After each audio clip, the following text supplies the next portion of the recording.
from here. Hey. First of all, welcome to International Fight Week. I guess, this is one of the last fights. Your fight against Payton is one of the last ones that was announced. So I guess what was the timeline? How far back did you know you were going to be fighting this weekend? Well, the UFC called me when it was 5 weeks ago. He called me to fight Jonathan Martinez. Unfortunately, he got injured, so we got some problem to find a new opponent. And Payton didn't have an opponent either, so we ended up fighting Chaladon. So it was a perfect match. Do you like this matchup more than the Jonathan Martinez fight? For real, for sure, because Payton has a good name behind him. He has a good hype, so I think beating Payton gonna put me in a good position in the UFC. Payton has said that he's struggled to find opponents. Not a lot of people want to fight. So do I. Yeah, I was about to ask you the same thing. So do you view this as, are you surprised that they matched you up this early in your careers? Because you guys will probably have fought in later on when you guys have both made a bigger name for yourself in the UFC. Well, when two athletes is having problem finding an opponent and both is in the card, is an easy way to match them and make them fight. And I think this is a good fight for us, two prospects, and I'm very excited about it. In terms of his actual skill set, what do you make of his, abilities in the octagon? Because he's had a lot of knockouts, but then his last fight, he got out-wrestled. And on one of his videos, he was saying he wrestled in high school. He knows how to wrestle. His body just wasn't reacting to what he should have done. So what do you make of his skill set in there? Payton is a great fighter. He has a good strike. He has a different style of fighting on stand-up. But I think he's a good fighter. And he's very popular online here in America. So I guess, have you heard from his fans much at all? Have they been sending you messages or leaving comments? Well, I don't check that up, but yeah, I don't care. In the end of the day, it's only me and Payton gonna step in the cage, and that's all. Nobody else. Thank you.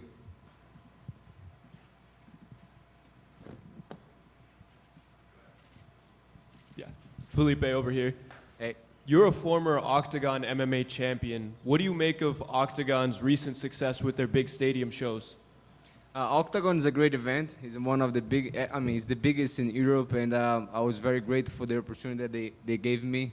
It was amazing to fight in the Octagon because their crowd, the public, they have events in a big arena, and it's a good show. And one more from me. You train at the All-Stars Training Center in Sweden with Coach Andreas Michael. How much has Andreas helped you with your fighting and your life? All-Stars Sweden, Andreas and Maidi, they changed my life. They gave me the biggest opportunity of my life that is training with them. They took me from Brazil all the way to Stockholm, Sweden, and I'm forever grateful for everything they has done. And the fighter that I am today is because of them as well. They put their time on me, and I'm so grateful for their life and for everything, for Team All-Stars as well. Thank you. Just over here. Of course, this is your first time fighting on a UFC pay-per-view, and obviously doing it at International Fight Week. How excited are you to be featured on this card, especially on the main card as well? It's amazing. I mean, I'm very grateful for the opportunity, and because before I found out on Wednesday, I saw that I was going to be the third fighter of the card. So, it's gonna be a third fight. There's not a lot of people in the arena yet. So, but when they told me I'm gonna fight the main card, I got very, very happy because I like to fight for the public, for the fans, and I like when the arena is full, and especially in the fight week as well. Like the International Fight Week is a great card, one of the best cards in the year, so I'm just grateful for everything. Very happy. I can't wait. Does that make you more excited to put on a show on Saturday, to show the fans and to kind of put your name out there a little bit more? 100%. That motivated me to show who I am, to show who's the Jungle Boy, to bring to people to get to know who's the Jungle Boy. And how do you see the fight going down? How do you think it plays out? Well, I'm going to get out of that cage as a winner. Doesn't matter if it's by submission or TKO or decision. It doesn't matter. I'm going to be the winner in the end of the night. And then just last one, what's your prediction for the main event? Obviously, we've got Ilia Topuria taking on Charles Oliveira. How do you think that goes down? Well, the only thing I can say is going to be a good fight. Thank you. Felipe, over here. Yes. How's it going? Mentioned that you fought in Octagon, and obviously a really big promotion, but you fought a lot of really good opponents prior to getting to the UFC. How much do you think that level of experience fighting high caliber opponents will pay off for you in this fight? Well, as I say, we come as a fighter. You gotta say yes to everything. You cannot choose opponent and make your way up. You know, so because you see a lot of fighters that didn't fight good opponents, and when they get into the UFC, you know, they get tested and they lose the fight. So yeah, so we're like this. We say yes to everybody, to any time. So I like to prove myself all the time, and I'm here to fight the best. And obviously, Payton, a lot of hype prior to his last fight. A win over him, how far would that push you in the bantamweight division? Well, put my name in a good spot. People will get to know me, and they will get to know who's Felipe Lima, the jungle boy. And I appreciate for the opportunity. I'm very grateful that he accepted the fight as well, and I can't wait. And just last one for me, what do you make of bantamweight champion Merab Dvalishvili? It looks like no one's been able to stop him, defeat him. Just how much does that motivate you to just get to that level? Well, he's doing great. He's a machine, and he's the GOAT of bantamweight. All respect to him.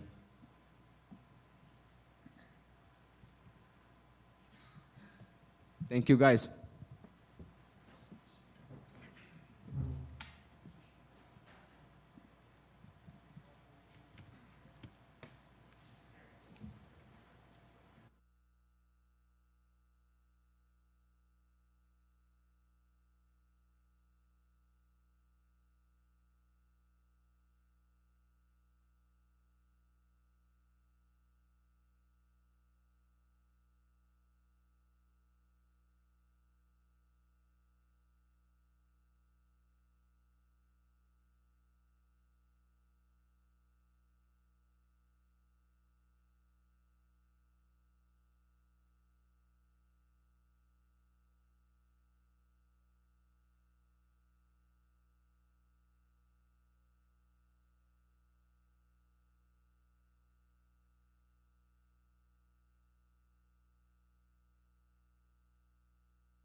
Hey, what's up, guys?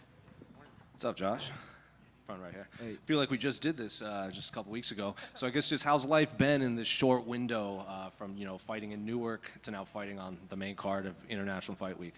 And life is great. Back in training camp and things like that. So I love staying active. So yeah, life has been great. And how, just outside of fighting, how has life changed for you? Because we've always known, we've been interviewing you since the beginning, but I don't think a lot of fans knew much about you. Now they're following, the cameras are following you to church.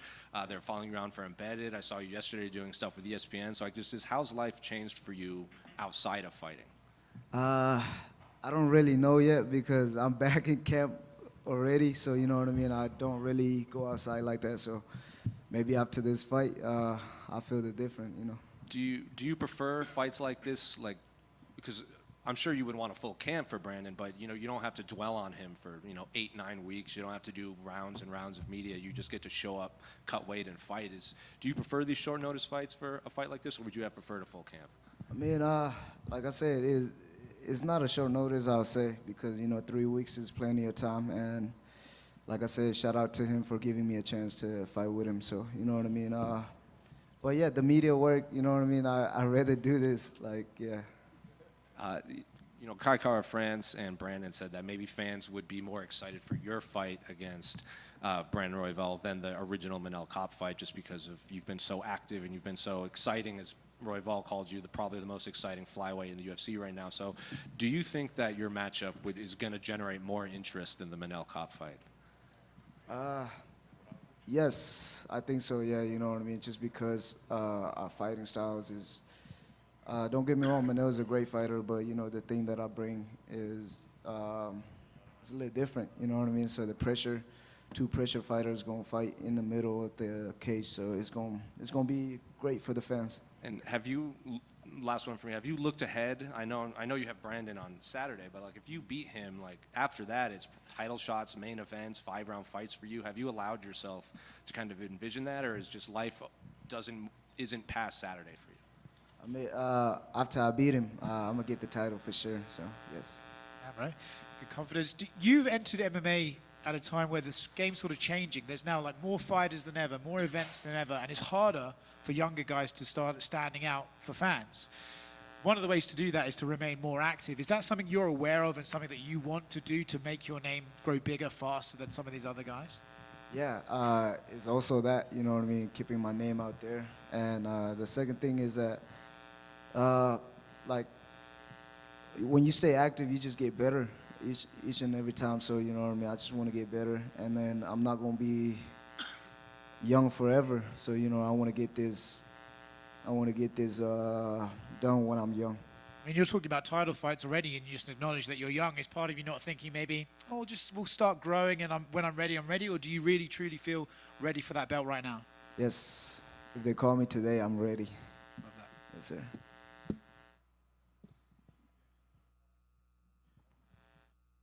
Oh. This mic's not working. Can you hear me over here? Yeah, I got it. Cool. So one of the things, you had this quick turnaround from the last fight to this fight. For you, how do you go about not overtraining, not overdoing it? Is that something you're aware of, or your coaches need to tell you, like, hey, maybe take it easy? Like, how did you go about not overdoing it going into this one? Yeah, man. Each and every fight, me and my coaches, like the relationship we have is that we keep talking after the fight and things like that. So we keep getting smarter about, you know, overtrainings and, you know, recovery, the recovery part. So I don't think I will be overtraining because, you know, I like to think my last fight as like a hard sparring before a big fight and things like that. So it's good. Does the game plan change a bit just with the fact that Brandon's pretty tough to knock out and finish? I know you always go for the knockout, but you also don't want to overdo it in the fight either. Is this something you're thinking of with how durable Brandon was? Yeah, but you know, Cody was tough. You know what I mean? All these guys that I fought were tough. So even Bruno Silva was tough. You know what I mean? So if I can get him out inside the you know what I mean, the 3 rounds, then we're gonna dominate him. Just last one for me. Do you like the fact you're fighting an opponent? There's no real trash talk or build up. Like, you guys are both really nice. You're violent in the cage, but is that something you like where you can just focus on the fight and not worry about trash talk and all that? I mean, the trash talk, you know what I mean? I never have nothing against the guy, so if, you know what I mean, if you want trash talk, I don't really mind, man. Yeah. Joshua over here.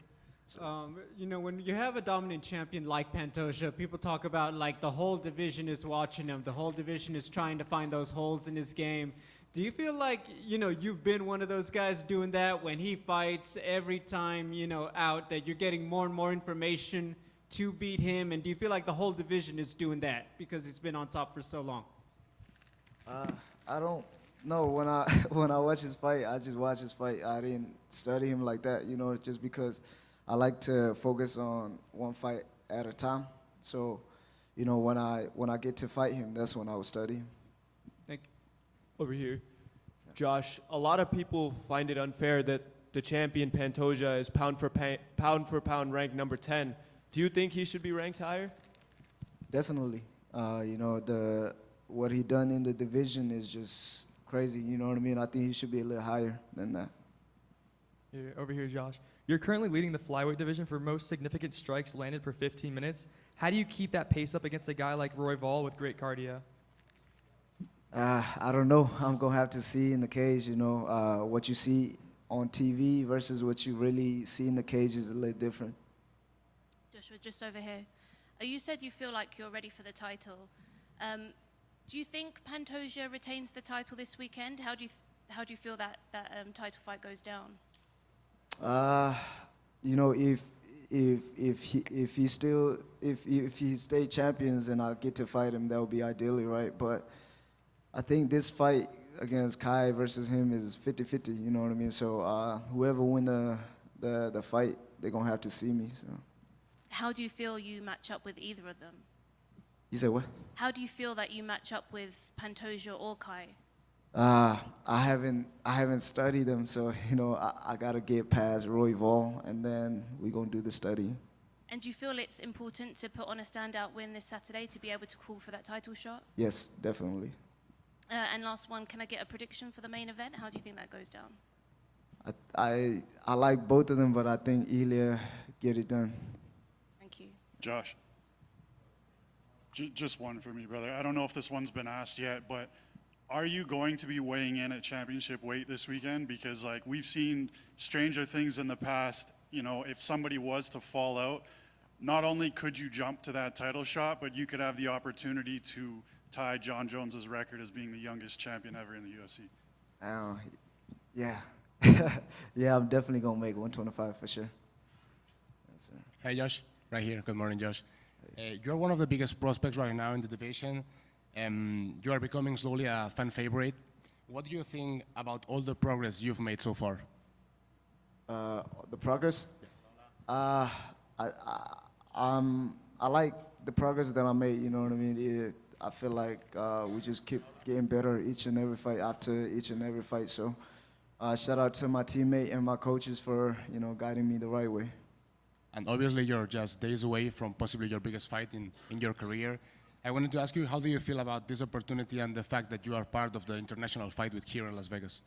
You feel great, man. But like I said, ain't no fight is too big for me or too small for me. So I look at every fight as the same. Thank you, sir. Thank you. Yeah.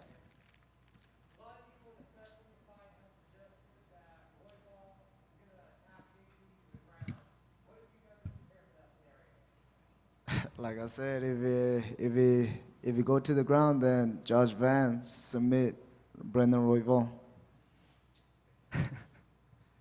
Sir, thank you.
those days. I really like. Yeah, yeah, or just like the old school scrums. Do you remember? Like I just loved like they gave us. Yeah, yeah, they gave us like what 3 hours to say. And it was the rat race. Like, Yeah. do you wait like 5 minutes to get John Jones, or do you go get like some prelim fighter? Exactly. Like, I like that rat race. I miss it. Trust me. Yeah, I know. Check, check, check. There you go. Sam's the man. Sam's the man. Yeah, no, I probably wouldn't even be allowed in the hotel.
Good afternoon, everybody. Before Renato answers your questions, we have our 50-time jacket presentation today for Renato. And this is actually the first one that's a little bit unique.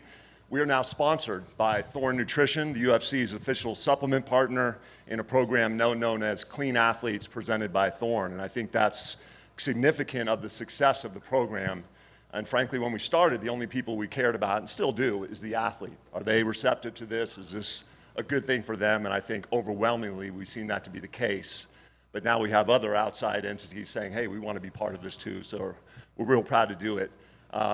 We've had athletes that have been considered their retirement fight if they're close to a jacket, saying, hey, I want to fight one more time so I can get this jacket. We've had other athletes that are retired saying, I might come back because I really want to get that jacket. So I think it really is meaningful to them. You can ask Renato that later. In terms of his career, he's been with the UFC since 2014. That means he's been in the program for the entire existence of the program. We're coming up on our 10-year anniversary next week. We launched this thing July 1st, 2015. Ronda Rousey and Bethe Correia were the first two recipients of tests. But if you do the math and extrapolate out like we like to, Renato's been part of this program for approximately 3,650 consecutive days. Every single one of those days, he's been responsible for reporting where he can be located to be tested. And every one of those days, he's been responsible for everything that he puts into his body, onto his body, and he's been perfect throughout it. So when you see a career resurgence like he's had over the last few years and fighting for a title, it's one of the unique sports where we can look back on a body of evidence and said, this guy did this the right way. He did it with integrity, he did it with credibility, and he did it with a tremendous amount of hard work. So we're super proud of you, Renato. Thank you for everything you've done. Our pleasure to present you with your jacket. Thorne's also proud of you, so thank you very much, my man. Thank you so much. Congrats. Yeah, thank you so much. All right, man.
Renato, congratulations on the 50 test clean jacket. How much of that was you didn't want to cheat, and how much is you just didn't have the money to afford the steroids? Now I am the cleanest athlete over here today, so thank you so much. Maybe you guys sponsor me. But to be honest with you, I was happy. Like he said, I didn't even consider that, but I have been in UFC since 2014, and to me it was a huge guarantee to have the anti-doping, because we know back in the day a lot of people used to cheat, and one thing everybody hates is cheater, you know.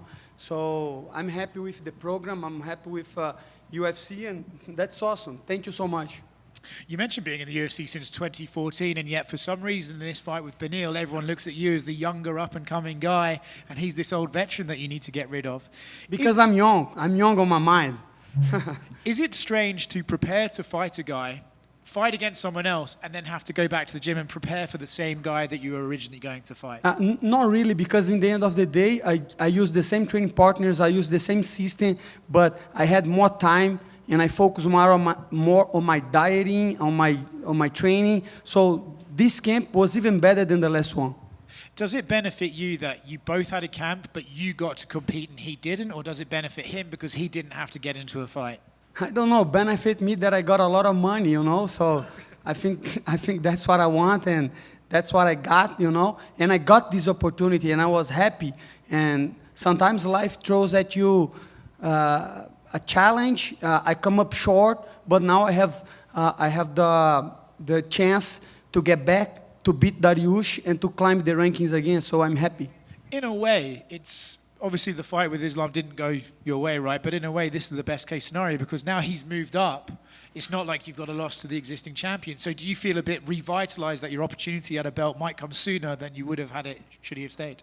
I don't care about rankings. I don't care about anything. I want to fight for the belt next, not next. I want someday again with better preparation. But that's not up to me. I have to beat Beneil Dariush. I have to give a good speech to everybody. I have to bring more fans to my side. And this is going to happen, you know. I have to become more popular to fight for the belt. A lot of people think UFC is sports, but UFC is entertainment. They want to sell tickets. They want to sell merchandise, and that's the truth. And that's why I'm trying my best to be sellable. I think it's working. Good luck. Thank you.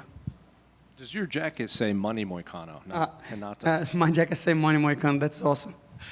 In January when we spoke to you before your fight with that didn't happen with Beneil, your exact quote was, I'm going to beat the shit out of an old man. This time I saw you interview you and you said you were going to kill him. So I guess what's different this time that you're going to kill this guy instead of beat him up? The difference is somebody told me that he's only 15 days older than me, so I have to kill him now because that means I was calling myself old the whole training camp and Saturday night can only be one old man standing, and this is going to be me.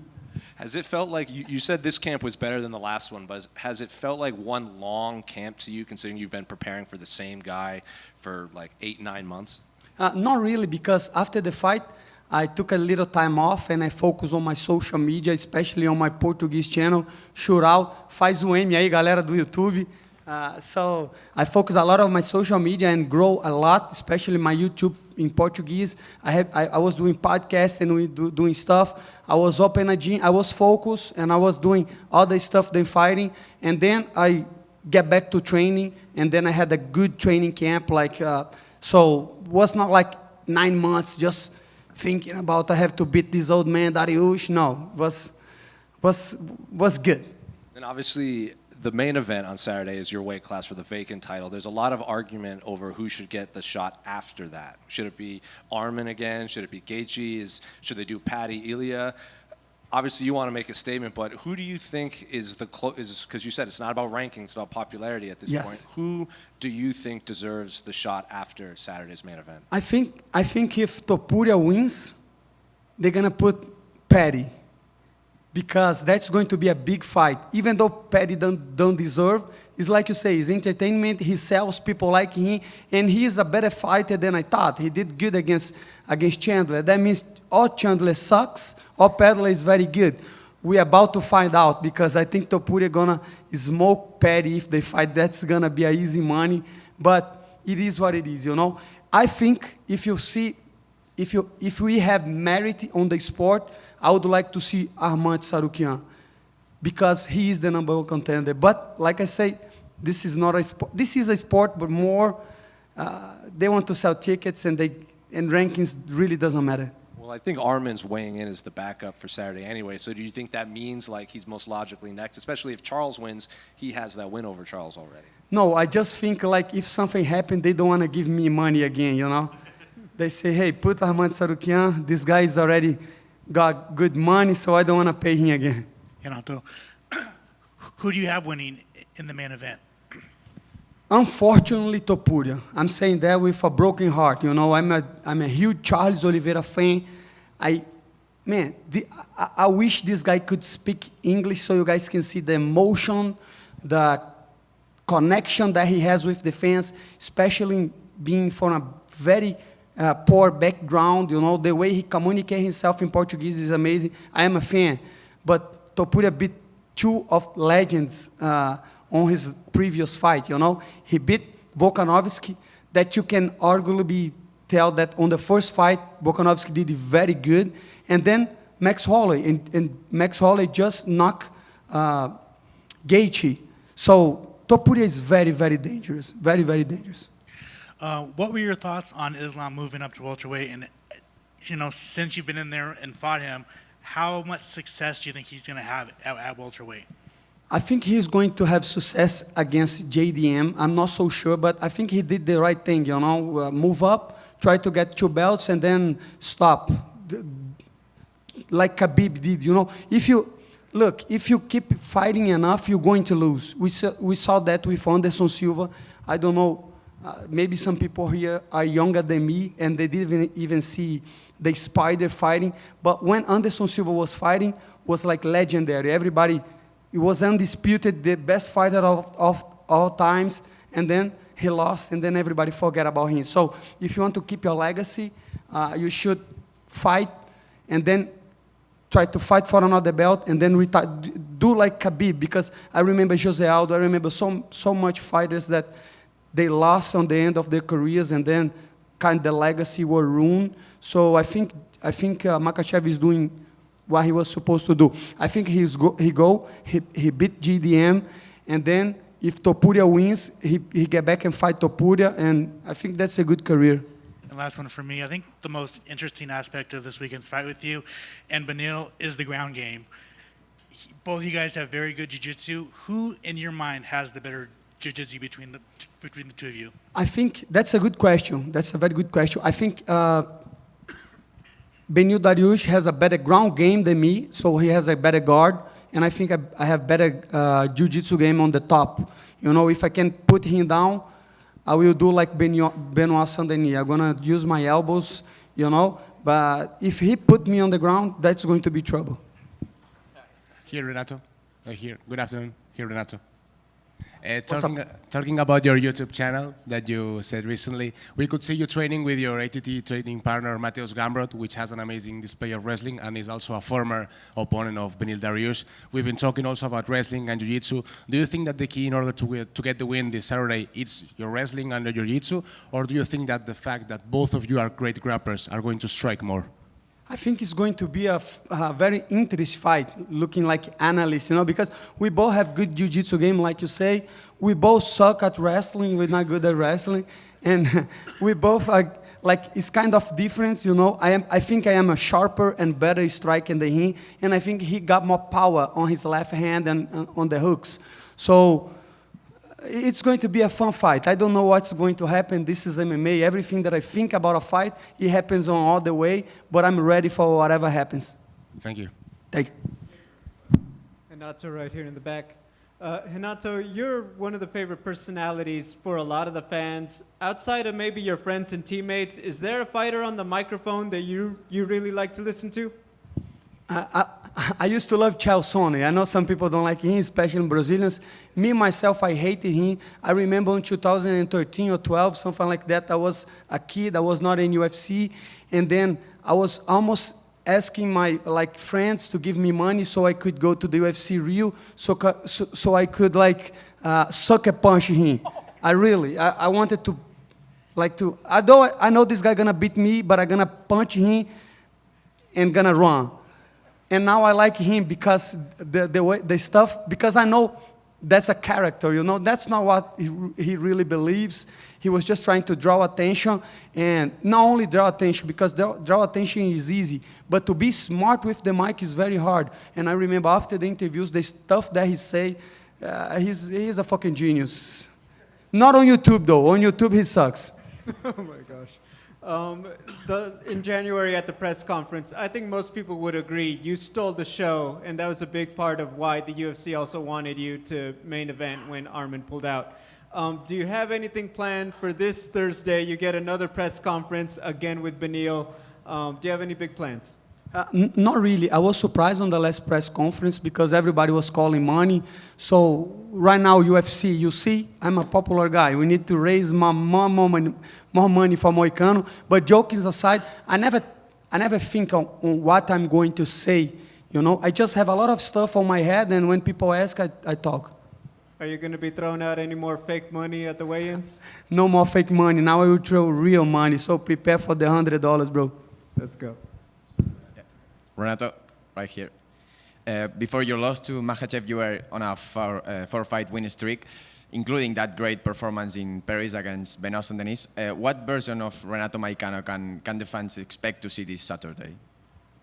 A very hungry one, like you say. I was coming maybe the best win streak of my career, you know, because I count as a 5 because I lost to Rafael dos Anjos, a fight that I took not on 155, that was 160.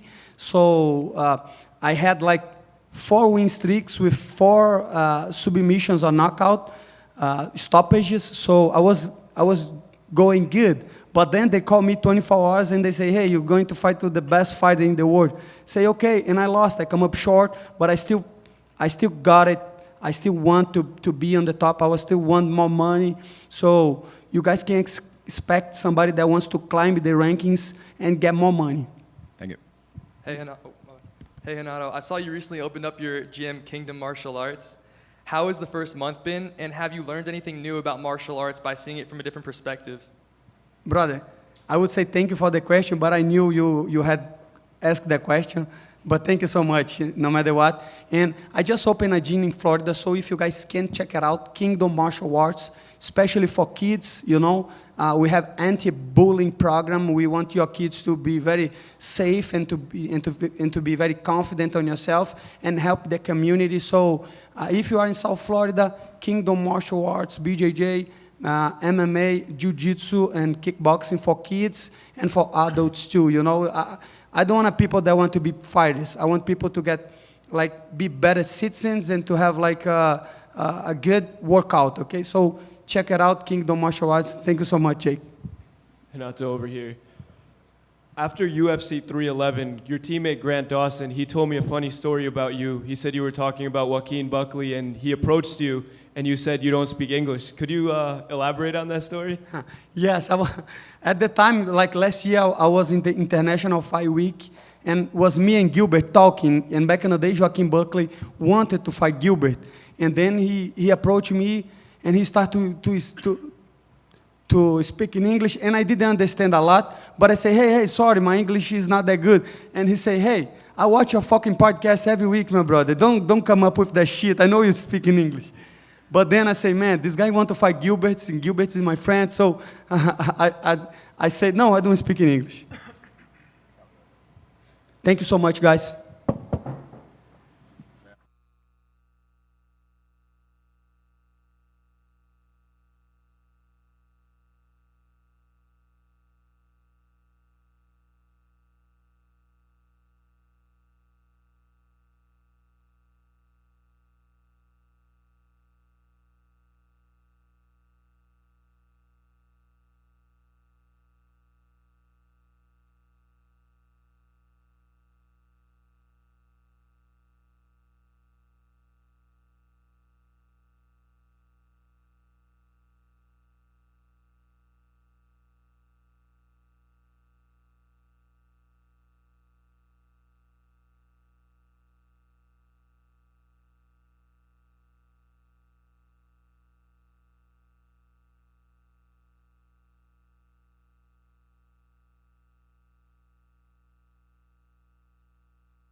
Charles, boa tarde.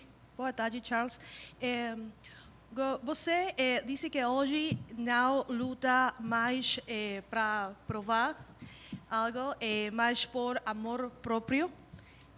Como essa mentalidade muda a forma como você encara um adversário como o Topuria, que parece obcecado por estatus y espectáculo. Charles, you said before that you no longer fight to prove anything to anyone, but you do it out of self-love and to prove things for yourself. How do you face that situation and use that against Ilia Topuria, who's more out there for status and to show things to the world in a different mentality? Da mesma forma como sempre. Nada mudou. Ainda continuo com sede, ainda continuo faminto, ainda continuo querendo fazer história. Essa é uma grande luta. Para minha história, para o meu legado, eu estou pronto para isso. The same way I've always done it. A guy that continues to be thirsty, guy who's hungry for the win. This is for my legacy. This is for my history. I'm ready for this fight. Sua história sempre foi marcada pela resiliência, mas agora você enfrenta invicto jovem e com muita fome. Você sente que ela voltou a ser o azarão nessa narrativa ou ainda você quem impõe respeito e sabedoria? Charles, your history has always been kind of marked by a lot of resiliency, being discredited, and now you're facing a guy who's younger, who is undefeated, and once again he's a favorite, and you being a underdog. Do you feel that this is another opportunity for you to continue to do the same thing? Sim, ele é um cara que está vindo com sede, é um cara que está vindo invicto, mas será que ele tem mais fome do que eu? Será que ele quer isso mais do que eu? Yeah, he's of course younger, comes in undefeated, but does he want it more than I do? Does he have more hunger and more thirst than I have? Nas suas últimas vitórias vimos Charles mais calculista, menos caótico do que antes. Isso foi uma escola consciente para prolongar uma carreira ou uma adaptação como novo nível de competição? Charles, in your last fights, we've seen you less and more calculated and less chaotic. And do we feel that this is you kind of adapted your career so you can, take it longer, and this speaks for longevity, or this was just adapting to a new type of game? A evolução, a experiência, você crescer cada vez mais. É isso que eu estou fazendo, voltando para casa e evoluindo cada dia que passa. É assim que está sendo as minhas lutas, não estou perdendo meu estilo, que é agressivo, andando para frente, mas eu estou um pouco mais calculista. Yeah, evolution, experience. You're always looking to grow. That's what I do when I go back home. It's not without losing my style, continue to be aggressive, but just thinking twice about it. Charles, you fought the absolute legends of this game, the Poiriers, the Chandlers, the Gaethjes. But Topuria himself has a lot of hype right now, but do you see anything in him that matches the skill level of those men you fought, or do you think you have to be doing this game for longer than he has to get to that sort of level? Charles, você enfrentou lendas do esporte, se você passar por Poirier, Gaethje, o pessoal mais recente. O Topuria, ele tem, você vê nele elementos dessas lendas com quem você lutou, ou você acha que para ter isso você tem que também ter tempo de casa para mostrar? Na realidade, cada lutador tem um time, cada lutador tem um espírito. Esses caras que você falou, quantos anos eles estão entre os melhores do leve? Não são caras que chegaram agora, estão quantos anos ali? O Topuria é um moleque que está chegando faminto, invicto, tem muita coisa para provar ainda. Now, it all comes to every fighter has different levels of things, different approaches to things, and the way that they take upon fights. And Ilia is just coming out there and just very young, very hungry. He's also undefeated, but there's a lot to prove still. You say that you're coming forward in this fight and you're the lion and you're going to bring the fight to him. He actually predicted that's exactly what you would do. Is there any part of you that thinks maybe I shouldn't play into what he expects, or does part of you think it'll be fun to prove that he can expect exactly what I'm going to do and I still manage to beat him at it anyway? E o Ilia falou que sabe o que você vai fazer, que você vai para cima e que é isso que ele espera que você faça. Você acha que vai ser interessante fazer assim, bem, ele espera que eu faça isso e eu não vou fazer, ou eu vou fazer exatamente o que ele espera e mesmo assim eu vou ganhar dele? Na realidade, todo mundo sabe o que vai acontecer. É mais um cara que está falando e vai dobrar na minha frente. In reality, everyone knows what's going to happen. Is another dude that's talking that's going to fold in front of me. And last one for me, it's very easy to count people out in this sport. It happens all the time. They, maybe lose a belt and they're suddenly just written off. How exciting is it for you to have the opportunity to finally be able to stand in that octagon again, to say the words, the champion has a name? E tem muita gente que é campeão, de repente perde o título e as coisas mudam para eles e elas se encolhem, ficam e a carreira muda de rumo. O quão emocionante, o quão empolgante é poder voltar na mesma situação, lutar por um título e ter o prazer de dizer, campeão tem nome. Com certeza algo gigante, sobre legado, sobre sonhos, sobre o quanto você está vivo e faminto para isso. É isso que eu estou, faminto e vivo para isso. Eu posso se tornar campeão, eu vou se tornar campeão de novo. Se o UFC me colocou aqui é porque ele sabe. Quando vem nesses problemas, eles colocam eu, porque eles sabem que eu posso calar eles. It's enormous, is what I said. It's about legacy, it's about dreams and promises. That's what I work for. It's about the hunger and the thirst. They know I can do this. I know I can become a champion, and I will become champion. The UFC knows this. Whenever the UFC's in a little bit of a pickle and they need to put people to take care of problems, they bring me here, and they know it's happening. Charles, you've been in the UFC for several generations of fighters now, and there are probably fighters that are joining that grew up watching Conor and Chael and these guys that talk quite a bit. That's never really been your game. You shake your opponent's hand before you even fight. Do you see fighters like Ilia and these young guys coming up thinking that that's what I have to do to make a name for myself, and just kind of roll your eyes at it and be like, guys, it's not that serious. We can just go in there and fight? Você já passou por muitas gerações de lutadores ao longo da tua carreira, e você olha para os caras como o McGregor, como o Chael Sonnen, que garganta e falam pra cacete, sempre falaram muito e sempre venderam luta assim, e você é um cara que, na direção contrária disso, com uma outra maneira de vender uma luta, você é um cara que, por exemplo, vai lá e dá as mãos e você cumprimenta o teu oponente antes de uma luta. Você vê essa nova geração como representada pelo Ilia, de ter que vender nessa garganta de novo e pensa assim, pô, é assim que eu tenho que vender, é assim que eles pensam. E você tem uma outra opinião no sentido de, pô, não é assim, vocês não precisam fazer isso, a gente só está aqui lutando. Cara, na realidade, são muitos anos que eu estou aqui, né? Vai fazer 15 anos que eu estou aqui. Cada um vende de uma forma, às vezes o jeito que você vende, as pessoas te criticam ou falam várias coisas, por isso que eu venho aqui o tempo inteiro e falo, eu não ligo para o que eles estão falando.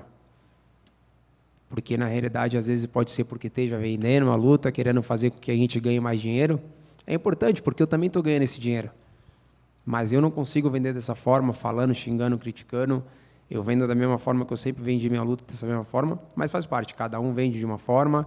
Quando você chega aqui, você tem escolhas a tomar, o jeito que você vai vender, o jeito que você vai lutar, faz parte. Esse é o game, cada um de um jeito, cada um de uma forma, eu não critico, não é o jeito que eu vendo, porém eu respeito, ele vende da forma dele, eu vendo da minha. To each their own. People sell fights in different ways, and they have different approaches, not only to talking but also to fighting. And I know that depending on the way that you sell a fight or the things that you say, people are going to criticize you. So they're never happy with it, and I'll say, I'm not one to criticize even, because at the end of the day, he can say the things that he wants to. He can sell the fight the way he wants to. I'm making that money too, so he's helping me sell the fight. I'm not one to criticize, and I do think that's the way that they do it. I don't sell fights that way. That's not the way I operate. To each their own. People are going to sell fights differently. They're going to say different things. It is not my style, but people have their own ways about it. You face essentially every type of fighter out there, wrestlers, strikers, kickboxers, boxers, tall, short. At what point do you stop preparing for your opponent because you've seen everything and just focus on yourself? Você já lutou contra tudo quanto é tipo de lutador. Você já lutou contra cara que era boxeador, que era gente do kickboxing, pessoal do jiu-jitsu, contra wrestler, contra todo mundo. E também alto, baixo, grande, pequeno, todo mundo. Em que momento que você para de se preparar para o teu oponente, especificamente, dizer, não, eu já enfrentei isto aqui, eu já vi isso, então não é para ele que vou me preparar? Na realidade, faz um bom tempo que eu não estou nesse time. Focado naquilo que eu posso levar para dentro do cage, o quanto que eu vou estar feliz. Lógico, a gente tem uma equipe gigantesca de pessoas que estão mapeando de todas as formas para trazer com aquilo que eu possa treinar, mas de verdade a minha preocupação é simplesmente como eu vou estar lá dentro. O quanto feliz, o quanto ousado que eu vou estar lá dentro. O que eu tenho que fazer para me vencer? É isso que eu estou pensando nesses últimos anos e está dando muito bem certo, porque eu chego lá dentro feliz, ousado, com a estratégia na ponta da minha cabeça, focado em busca daquilo, levando o espírito shootbox lá para dentro e mostrando quem é quem. It's been a while since I've been in that vibe. I have not worried about this. I've been worried about what I can bring to the cage and not the opposite. I have an enormous team and a great team that supports me, that does the analysis there, but I don't, that's not it. I want to be able to be free. I want to be able to be prepared. I want to be thirsty. I want to be aggressive and daring in there, and that's how I feel. And also, again, when I go up there and worried about what I can do, I feel dangerous, I feel daring, I can take the game up to them, and also in the shoot-the-box spirit, always going forward and always being aggressive. Years ago, when Dustin Poirier went from featherweight to lightweight, it said it took him a while to feel like a real lightweight rather than just a featherweight that stopped cutting weight. He still felt kind of small. You also made the jump up, so did you feel that too, and do you think Ilia will also be feeling like that? O Poirier falou uma coisa sobre mudar de pena para leve, que você demorou um tempo para se tornar realmente um peso leve. Por um tempo ele só parecia, ele falou assim, não, na verdade, basicamente eu sou um pena que parou de cortar tanto peso quanto antes. Você também fez esse movimento. Para você foi a mesma coisa e você acha que talvez o Ilia passe pela mesma coisa?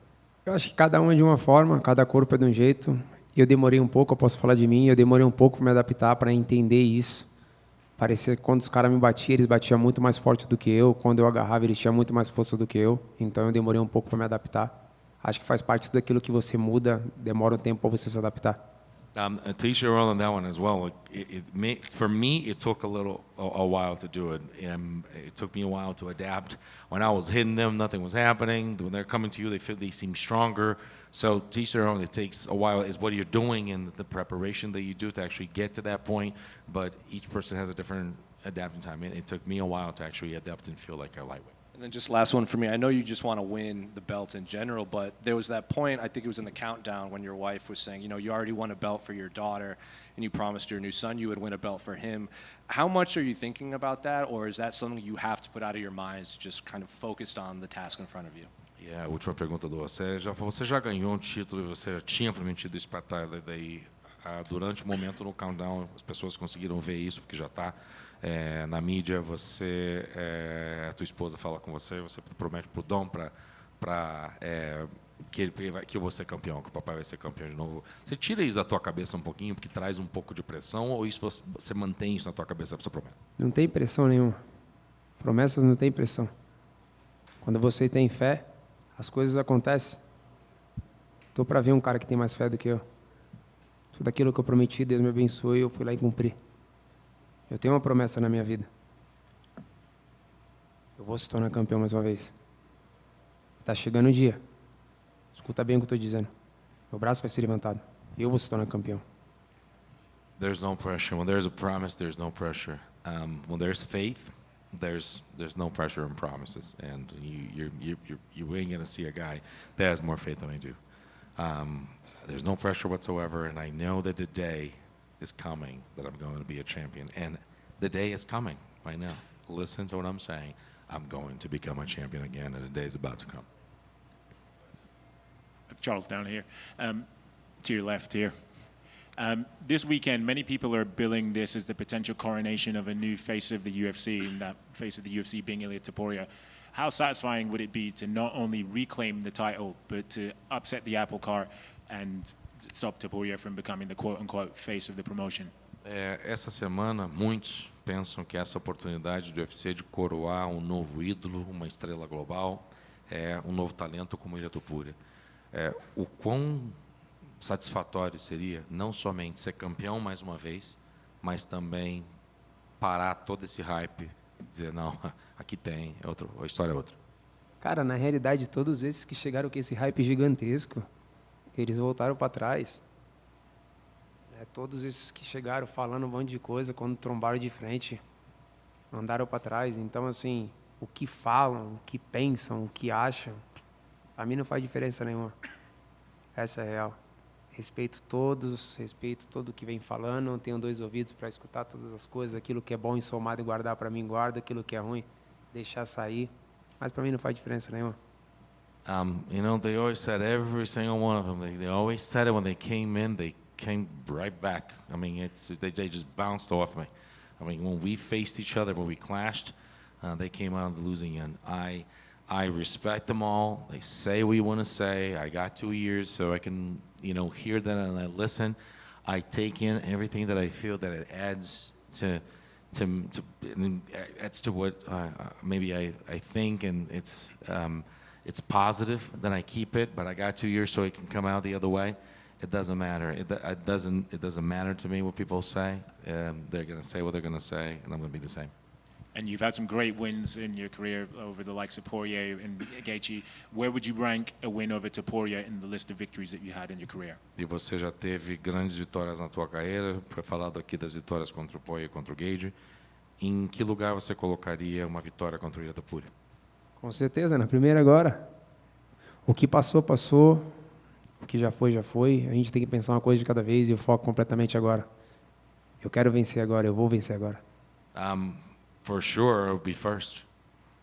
What's past is past. What's in the past, in the past. What's gone, bygones, bygones.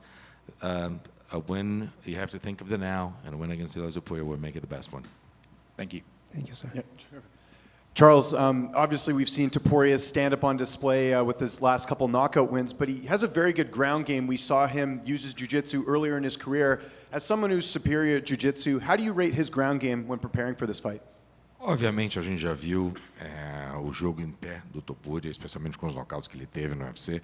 Mas quando você olhar um pouco mais para trás, no início da carreira dele, ele teve muito sucesso no chão também. Já mostrou que tem esse jogo agarrado. Onde que você colocaria esse talento dele? Quanto disso é uma ameaça para você, sendo que você é um especialista em jiu-jitsu? De verdade, eu não tenho que colocar em lugar nenhum. Com todo o respeito do mundo, tenho que se preocupar naquilo que eu posso fazer dentro do cage. Ele é um cara completo, como eu venho falando o tempo inteiro, tanto em pé quanto no chão. Mas eu estou pronto para todos os sentidos, tanto em pé quanto no chão. Eu estou pronto para se tornar campeão mais uma vez. I don't bother to rank on how dangerous that game would be. I don't have to worry about anything, and I've said this before. I only worry about what I can bring to the cage, and wherever it is, I'm ready for every situation. Whether it's standing on the ground, I will be ready for any situation that comes up. We've heard a lot of names for the winner of this fight, Paddy Pimblett, Arman Tsarukyan. Justin Gaethje has also made a case to fight for the winner of this fight. Who do you think deserves the shot the most to fight the winner of this? Se escutaram muitos nomes para o vencedor dessa luta para enfrentar. Já se falou no Paddy Pimblett, já se falou no Arman Tsarukyan. O Justin Gaethje também se pronunciou dizendo que merece lutar por um título. Onde você colocaria? Quem você pensaria assim? O próximo provavelmente será este. Na realidade, eu não estou pensando em nada disso. Eu estou pensando agora. É muito fala dali, fala daqui. Eu só tenho que passar por essa aqui agora, vencer, depois ir para minha casa, curtir minha família e deixar minha equipe trabalhar, saber qual que vai ser, quem vai ser, na onde vai ser, como que a gente vai fazer dinheiro. In reality, I mean, a lot of people are talking. I mean, it doesn't matter. I'm here. I'm not focused on that. I'm focused on getting this win, going back to my family, just enjoying them a little bit, and let's just see. Let my team work at it. Let my team figure out, who's that going to be against, where is it going to be, when is it going to be, and how are we going to make that money. And just last one for me. Do you see Islam Makhachev being able to defeat Jack Della Maddalena for the welterweight title? E a última pergunta do James, como você vê o Islam tendo sucesso contra o Jack Della Maddalena e agora tentando roubando o título dos meio médios com ele? Cara, eu acho que vai ser uma grande luta. Jack é um cara que se movimenta muito, não tem pressa de acabar a luta. Como a gente fala no futebol, que vai lascando o cara aos poucos. Né? O Islam é um cara duríssimo, mas também a gente tem que entender que está subindo de divisão agora, da mesma forma que eu fiz, e demorei um pouco para me adaptar. Eu espero que ele tenha sucesso nessa nova divisão, né? Que ele esteja o mesmo talento que ele teve na nossa categoria. Ele é um cara que sempre foi muito respeitoso, então eu também tenho todo o respeito do mundo, mas vai ser uma grande luta. Jack Della Maddalena is a tough fighter, great fighter, moves around a lot, has great firepower, and also, he just get the body shots. He actually, he gets, like we like to say in shooter box, he just kind of chumps it a bit, and eats from the sides, and in bits. He'll get you in bits and pieces. So he's a very good fighter, and also Islam. I mean, I wish him all the best. But he may take a little while to adapt to a new division, but he's been nothing but respectful to me since when we're in the same division. So I wish him nothing but the best of all. All I know is going to be a great fight. Charles, back here. Hola, Charles. Buenas. Durante mucho tiempo, Islam Makhachev fue el objetivo y estuvo en tu cabeza durante mucho tiempo. Me gustaría saber si sigue estando en tu cabeza y planeas en un futuro hacer una revancha contra él, incluso si estarías dispuesto a subir de división para enfrentarlo. For a long time, Islam Makhachev was your objective and your goal, and then obviously things change. I would like to know, is he still in your radar? Do you still think of him? Would you consider going up a weight division to chase him? Não, eu não penso nisso. Estou focado completamente na nossa divisão. Eu não estou focado no Isla, nem em ninguém. Eu estava focado em um título e é isso que eu estou focado ainda. Quero se tornar campeão dessa divisão e eu não penso, não tenho uma vontade de subir de categoria agora nesse momento. No, never. You know, I was not thinking about Islam. I wasn't chasing Islam. I was thinking about the one thing that I wanted is to be a champion and to fight for the belt, and that's what I wanted. I am not thinking about that, and I haven't given a thought about moving up a weight division. Bom dia, Charles. Aqui. Bom dia. Bom dia. Tem havido muito entusiasmo e muitas declarações sobre a próxima luta. Muitas pessoas apontam Ilia Topuria como favorito. Acha que está a ser subestimado? E se for o caso, como linda como facto de ser considerado o underdog? A lot of people, obviously, for everything that you've done and all your legacy and all your history, a lot of people still have Ilia Topuria as a favorite. Do you feel like an underdog? Do you feel that once again they're underestimating you? De verdade, sobre isso que eu estou falando o tempo inteiro. Eu não ligo porque as pessoas acham, deixam de achar. Essa é a real. Vai ser uma grande luta, eu estou pronto para ela. Eu não tenho medo de nada. Eu vou fazer acontecer mais uma vez. As I said before, I don't really care what people think, or you know, I don't give much thought to what people say or what they don't say. I'm worried about myself only, and I'm going to make it happen. Além disso, Charles, se conseguir recuperar o cinturão, será a primeira vez na história que o lutador o reconquista após tê-lo perdido na categoria de peso leve. Isso representa uma motivação extra para si? And if you actually win again, and you regain that belt, it will be the first time that belt gets regained in the lightweight division. Does that add another level of motivation? Sim, com certeza. Quando você fala sobre legado, isso é algo gigante. Poder vencer de um cara invicto, poder vencer algo que ninguém foi feito de novo. Então, por isso que eu estou aqui. For sure, that's another thing. Just it's adding against, you know, beating a young guy who's undefeated. To do something that no one has ever done before. It's for the legacy. That's why I'm here. Muito obrigado. Charles, you mentioned a lot of the mental edges in terms of legacy and history, hunger and thirst, a lot of things coming into the octagon. Can you mention contrasting styles or what he does or doesn't do that can't match what you can do, or in terms of what you prepared for? Você já falou muitas vezes da vantagem mental, da preparação, daquilo que se traz para dentro do octógono. Não, em termos de estilo, eu gostaria de saber uma coisa. Tem algo que você fala assim, olha, o Ilia pode até fazer bem isso, mas tem coisas que ele nunca viu e não consegue fazer no nível que eu faço. Na realidade, sendo bem verdadeiro, é que ninguém nem nada nessa vida vai me bater mais do que a vida já me bateu. Então, por isso que esses caras falam, o que esses caras pensam que vão deixar de fazer, para mim não faz diferença nenhuma. In reality, it doesn't matter how hard someone hits me or they bring to the table. No one's ever gonna hit me harder than life has hit me. So what people say, what people do, and what people can do against me, it really doesn't matter. Oi, Charles. Bom dia. Dayana, da revista Tatame. Tudo bem? Charles, 4 anos após, né, você tem a chance de reconquistar o cinturão dos leves do UFC. O que mudou dentro de você, desde o primeiro título até agora, e qual o recado que você deixaria para as pessoas que estão falando que o Topuria tem mais técnica, mais perigoso? For 4 years after you got your title, you have a chance to get that belt back again. What changed between that fighter that was going for the title for the first time and now to gain that belt back? And what would you say to people that are saying, you know, Ilia is an up-and-comer, and they consider Ilia to be better than you? Na realidade, o que mudou? A experiência, o quanto que eu cresci, sabe, o quanto que eu evoluí no meu jogo, mas a sede continua a mesma, o espírito continua o mesmo, a vontade e o desejo de se tornar campeão continua o mesmo. E para quem fala que não vai ser possível, Pro cara que tem fé como eu, que a minha fé é do tamanho do grão de mostarda, não importa como que vai ser, eu faço acontecer, a gente vai se tornar campeão de novo. Esse sábado de novo, esse cinturão volta para o lugar onde que ele nunca deveria ter saído. Escuta bem o que eu estou te dizendo. Eu estou pronto para isso, eu estou pronto para esse show. Não importa o que vai acontecer lá dentro. Se ele tem poder de fogo nas mãos, ele nunca viu a minha mão. Se ele pensa que ele tem jiu-jitsu, ele nunca viu meu jiu-jitsu. Eu nunca tive tão pronto como o dia de hoje. Is the experience, is the growth, is the evolution. I just have gotten better. It's having the thirst, it's having the hunger, it's continuing to dream and wanting this, and that has changed, it's just gotten better and better and better. And for all those people that say this, continue to say it. It doesn't matter. I'm not going to stop.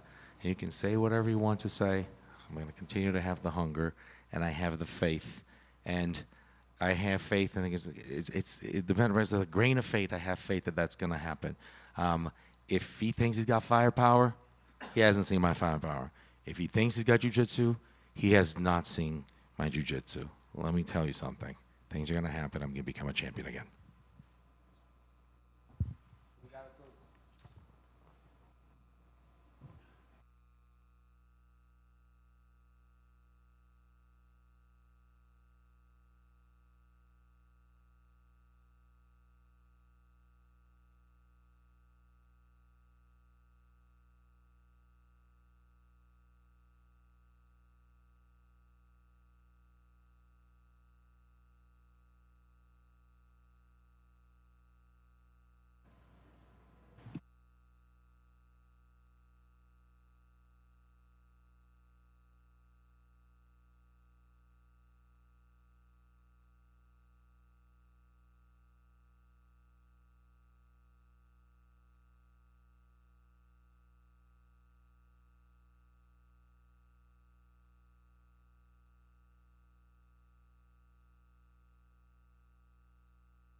Kai, front right here.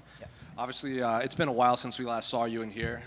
I think you famously said they're giving the title shot to the wrong Kai when you won in Perth. So I guess, how's life been since then, and how long have you known this fight was happening? Because I think a lot of us assumed you would probably be on the Miami card, but instead you're fighting here on International Fight Week. Yeah, kia ora. Awesome to be back here in Las Vegas. I guess waiting patiently has paid off. When the UFC kind of said, you're not on that Miami card, we're going to push it back. I had a feeling that something bigger was happening, and awesome to be here International Fight Week and to get rewarded, for my hard work and everything that we're doing in this division. Me and Pantoja are co-headlining one of the biggest cards of the year because they know we can deliver for the fans, and we're going to go after it. We're going to scrap, nothing but respect to Pantoja, but I want to take his head off, and I'm not leaving Vegas without that belt. I'm sure you heard the rumblings of them re-signing Kyoji Horiguchi. Was any part of you just like, oh no, this is going to happen again? Like, they're going to give my title shot to someone else? I can't control any of that. I can only focus on myself. And what I've been doing since, taking, not fighting is just getting better. I've stayed in the gym since pretty much the end of last year. When they gave that title shot to Kaya Sakura, I thought, okay, I'm surely going to be the next guy. I even DM'd Pantoja after the fight and saying, bro, you know who's next. Let's do it. And then, he's a man of his word. He said, yep, I want to do it. I want to test myself against the best guys. And, me beating Steve Ercik in the first round just put me at the top of the list every time you had a conversation of who's the next guy. I'm a fresh matchup. I've got a skill set that will give Pantoja problems. And we fought 9 years ago. I was a boy back then. Now I'm a man. I know what I'm fighting for. I've got a whānau and a family to provide for. And I'm in a great place mentally, spiritually, and physically coming into my career best. And you've been doing this for a long time. You know, fans of the media like to latch on to those storylines. And like you said, it was 9 years ago. But when you fought him back then, did you think he would reach this level? Did you see him as a future UFC champion when you fought all the way back on The Ultimate Fighter? Well, he was the number one pick. Yeah. The number one seed. And me on that Ultimate Fighter season 24, I was the only one to get a knockout on that show. And when I got that knockout on my first fight, that's when I fought Pantoja, the number one guy. So I knew that, you know, this guy's going to be around for years. And there's no surprise that he became a world champion. You know, he's so well-rounded. But his biggest strength is he's so tough and durable. He doesn't mind getting hit. Like, he loves it. And when you think he's tired and you think you can get him out, he goes even harder and ends up, you know, hurting you. So, yeah, we're prepared very well for Pantoja. You know, already fighting him once before. It was a 2-round fight. It's only an exhibition fight. You know, you can't really compare that 9 years ago to now. So, yeah, I'm excited. I wasn't training out of City Kickboxing back then either. I was training out of Thailand. And then after that fight, after the Ultimate Fighter, that's when I went back to my hometown in Aotearoa, New Zealand, and started training under Eugene. So I feel like that's all the difference. You know, definitely did what I needed to when I was in Thailand and got me to a certain level. But when I came back home, that's when you saw the evolution of my game. To kind of go off of that, you know, you've been in these big camps before, but a lot of your teammates have also been fighting around the same time, and maybe your coach has to split time and everything. So I guess what's camp been like now that it seems like all the focus can be on you to prepare for an undisputed title fight? Yeah, that's what I talked about with the commentators. It's been awesome being selfish and having all this attention from my coaches and my teammates because they can get the best out of me. There's nowhere to hide. I'm the person in the middle. I'm the guy getting ready for this title fight. So, you know, I've got a great team at City Kickboxing. So much love for my coaches and my teammates that push me daily, and I've just helped myself since the start of this year, just grinding. I coach a rugby league team for wrestling, and they had a game here in Vegas earlier this year, and I didn't come because I knew I've got my own belt to win, and I just wanted to give my best chance, and that was just grinding, and that's why I feel like well prepared for this. I put myself in every bad position. I've had to fight my way out of it, and this dream, you know, I've been fighting for 15 years now. Professionally, you know, when I first made my debut, I was 17, and now I'm 32, coming into my prime, and I'm coming into my career best. So with all that experience, you know, the highs and the lows, the setbacks, the learning curves, I'm still here fighting, and I clawed my way back to a title shot. So I'm excited for the challenge. You know, nothing but respect to Pantoja, but I'm not leaving Vegas without that belt. And in another interview, I heard you say something, I think the phrase was like, you sometimes watch your own work when you're fighting. Like, you'll land a big shot and you might, I was going to say, like, what exactly do you mean by that? But also, like, Pantoja seems like a guy you can't do that to, because even if you land flush, he's probably going to keep coming forward. So I guess what's it like preparing for someone like that? Yeah, when I said that, it's just, I believe in my power, my knockout power so much that, you know, sometimes when I fight guys, it only takes 1 or 2 shots and you found that kill shot. But Pantoja, I know you're going to have to land at least 10 to 20 kill shots to get him out, and we're prepared for that. We're ready for the fire. You know, I'm not taking a back step. I want to meet him in the middle, and I want to showcase all my skills and let him know that, yeah, you can't hurt me. I'm right in the middle, and I'm going to stay in his face. So even if he wants to get me to the ground, I've got the best takedown defense in this flyweight division. I've shown it time and time again against these grapplers, these wrestlers, these Klingons. You know, the fans want to see knockouts, so that's what I deliver. And just last one for me, you know, we've been interviewing you for a long time. We've seen your culture and your Maori everything. In the countdown, I think there's obviously, since in the last few years, there's been a lot of new MMA fans that might not have seen that side of you. So I guess what's been, the reception or the feedback you've gotten from, like, American fans and international fans that may not, like, recognize that part of your life now that it's in the spotlight? Yeah, it's just been a big part of, you know, I want to put the spotlight on my culture, me being of Māori heritage, and my people, and especially in Aotearoa, New Zealand. That's what makes us special. That's what makes us unique. And, you know, I want to carry that with me when I go into the octagon and in the UFC, and not just educate, but let everyone know where I come from, I'm proud of who I am and what I represent. And like I said to DC when he asked me, how do you have all these knockouts on your record? And it is because I'm Māori. That's my superpower. And that's just me speaking my truth. And come Saturday night, I'll be representing our country, making everyone proud. And just know when I'm making that walkout, I'm representing all of us. Just over here. This will be Pantoja's 4th title defense. How do you think you compare to some of the contenders that he's fought before? Yeah, so stylistically, it's a great matchup. You know, he's tough. He's going to come forward, and I think he's going to be stubborn where he's going to strike. He's not just going to try and go for a takedown and get me to the ground. He's that kind of fighter. He's going to get even and, I guess, prove a point. And I love that about him. But it's going to get him hurt, and he's going to walk into a kill shot. And, yeah, I'm just ready for a fight. I'm ready for a dogfight for 5 rounds. And wherever this fight goes, yeah, I welcome it. And he's never been finished. You say you want to take his head off. What kind of openings have you seen? When he gets tired, that's openings when I see him getting a bit sloppy, maybe hands get dropped a little bit. And just, yeah, whenever the fight is going through those scrambles and those in-between exchanges, I want to capitalize on it. But, yeah, I'm just ready for the challenge. And, you know, I've got 12 knockouts on my record. You know, he's calling me the Mike Tyson of the flyweight division.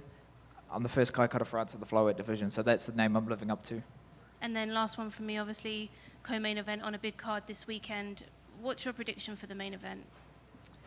Yeah, awesome to be co-main, you know, I guess setting the stage. I told Ilia last night when I saw him at the UFC PI, I said, hey bro, we'll set the party off and you guys can finish it. You know, I love Charles Oliveira. He's the people's champ.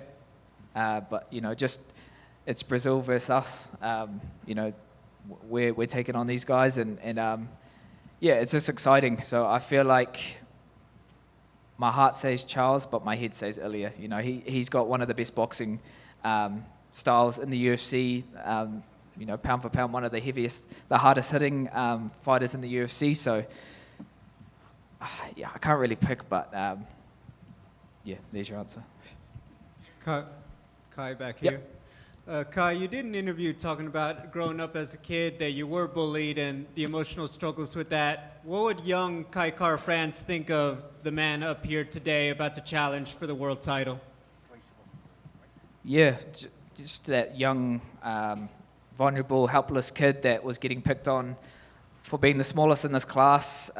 Just proud of how far you've come, not just as a fighter, but as a man. And yeah, just, you know, look where we are, fight capital of the world. 15 years I've been fighting, and I was born to do this. So yeah, just proud to know that, you know, if you are going through anything that's, you know, adversity or struggling, it builds resilience. It builds character. And my whole fight career has been like that. I've had to fight for this. And it hasn't been smooth sailing. I've had to pick myself up time and time again, but I've always come back from losses. And yeah, here we are now, about to make history. You know, so many things I've done in my career, but I haven't ticked this off being the first flyweight Māori world champion. So that's what I'll be doing Saturday night.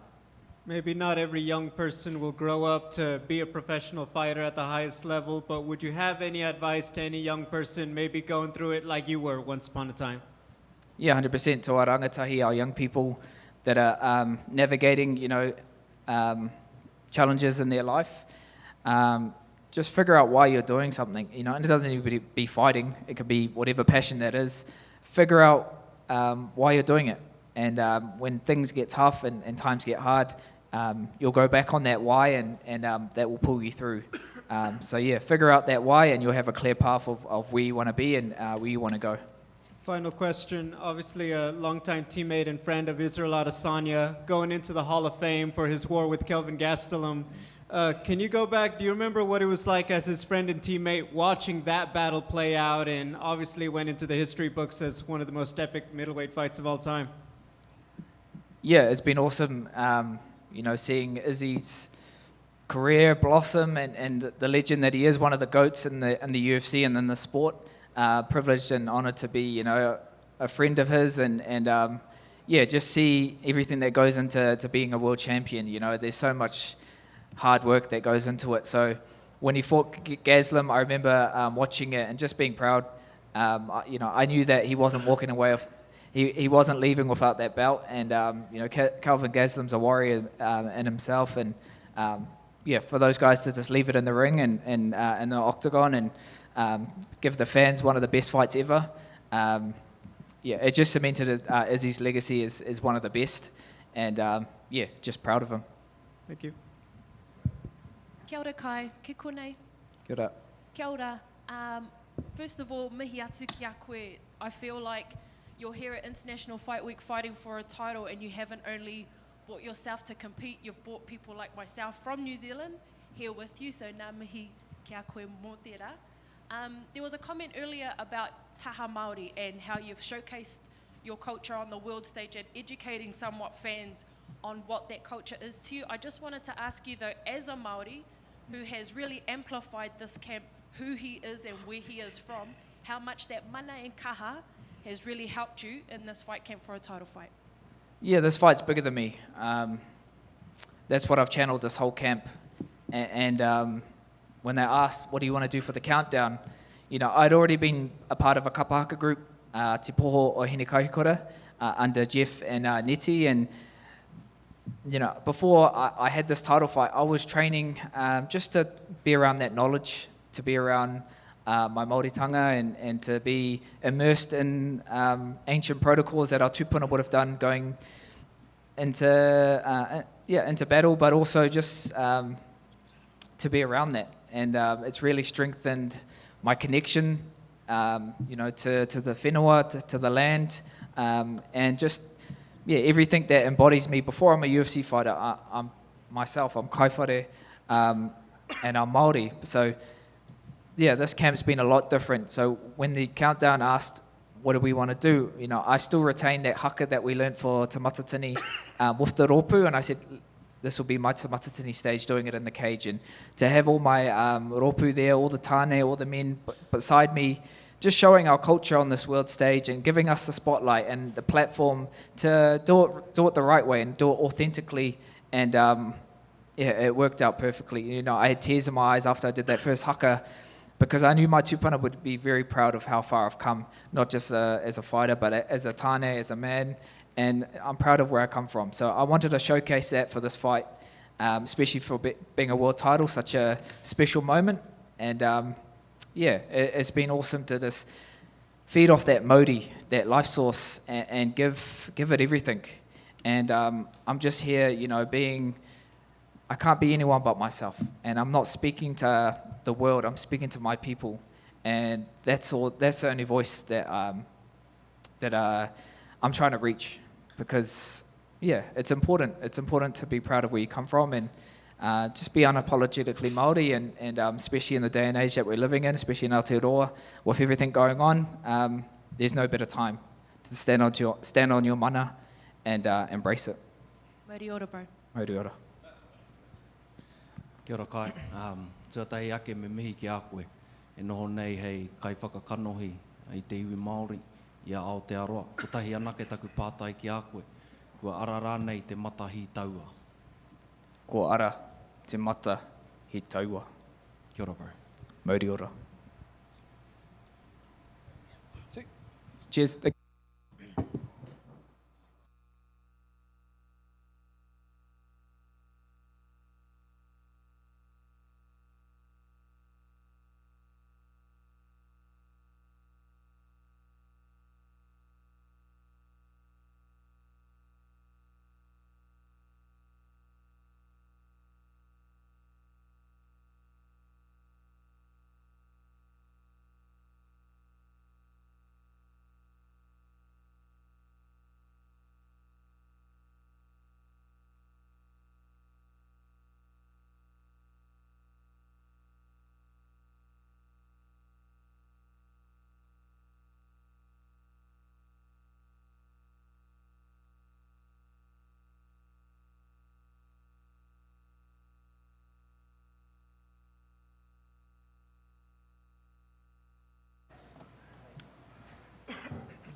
Pay in the front, right here. What's up, man? Hey. You know, we spoke yesterday, and you said something that you would want to change about your job is, you know, having more control over people who say, you know, yes or no to fighting you. And, you know, your opponent was just in here like about an hour ago, and he's saying that no one wanted to fight him, no one wants to fight you. So that's what we're doing right now. So, in your interpretation, is that also what's happening when they booked this fight? Yeah, I don't think they originally wanted to matchmake us, but I don't know. Over here saying that everyone's scared of me. You know, everybody's hurt.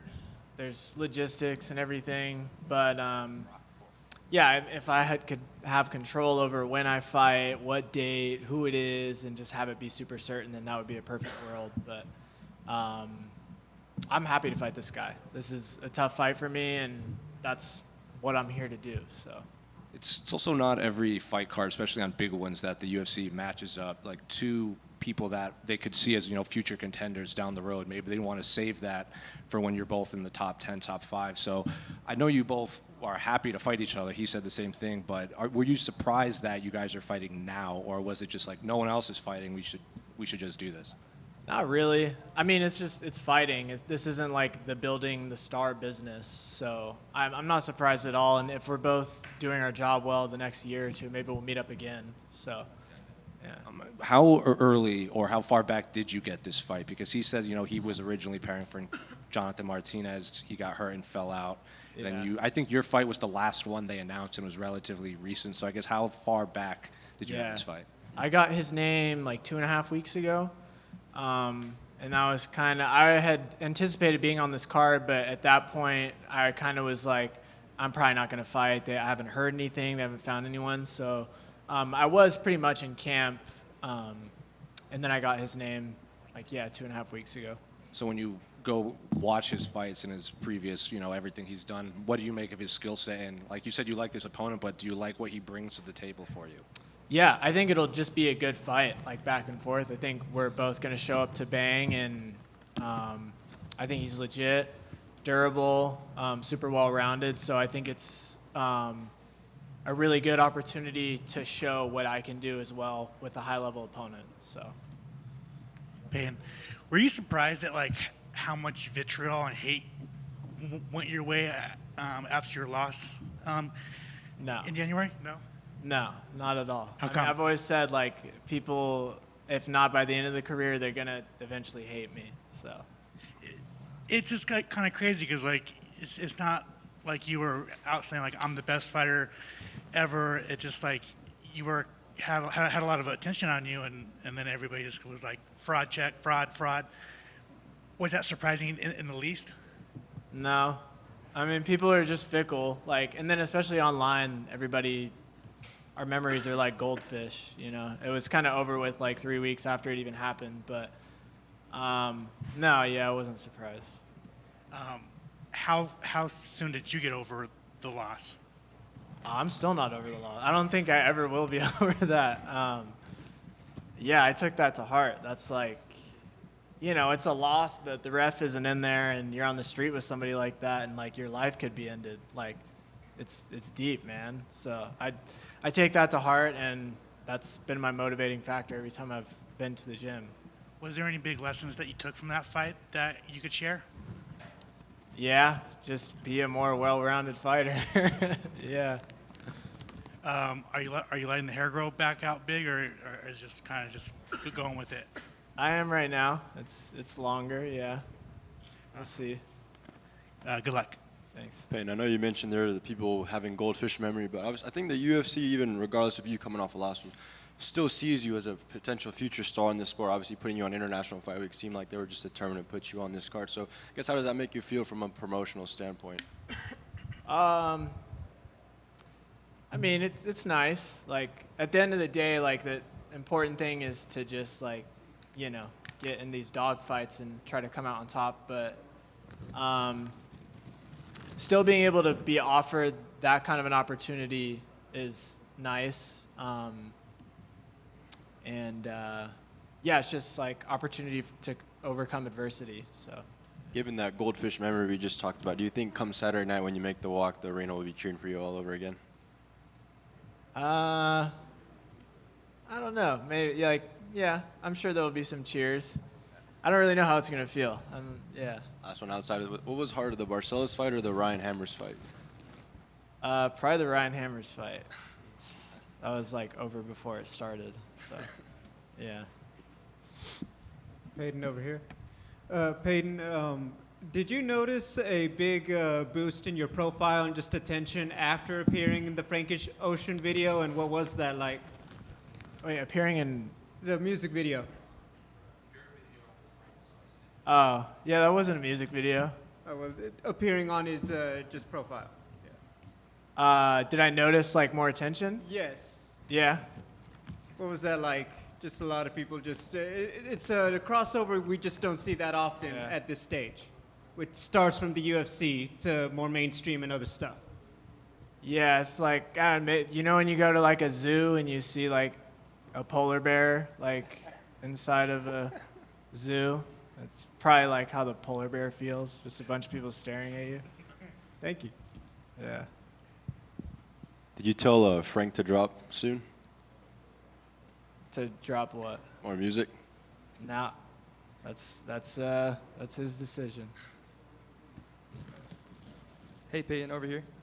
With your background in psychology and neuroscience, how do you use that to stay calm and perform your best during fight week?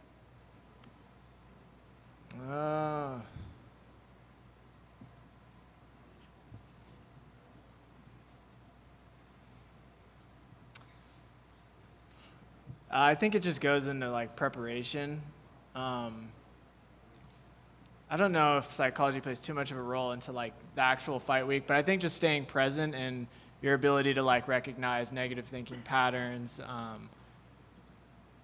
But I think at the end of the day, a lot of it just stems from like insecurity within your own training camp. And if you're doing those little things and you're leaving no stone unturned, then that's what gives you the confidence on your fight week. So I think a lot of that is done before fight week. Like this week, it's just like time continues to pass, like no matter how I feel about it. And you know, whatever the emotions are, you still have to do the same task. So.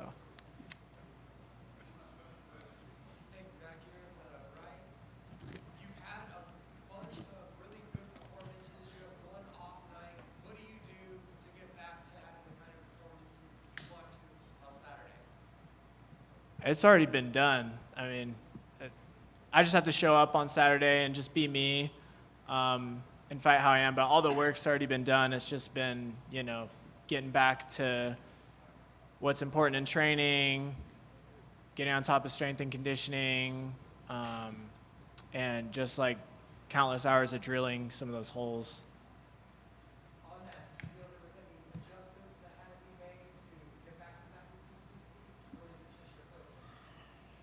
No, there were some adjustments for sure. Yeah, like it's just like changing your style a little bit. Like every time you fight an opponent, it's a little bit different of a fight. So yeah, definitely some adjustments and correcting some things that I saw were going to be a problem for me long term if I kept fighting the way I was fighting. Yeah.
Pantoja right here.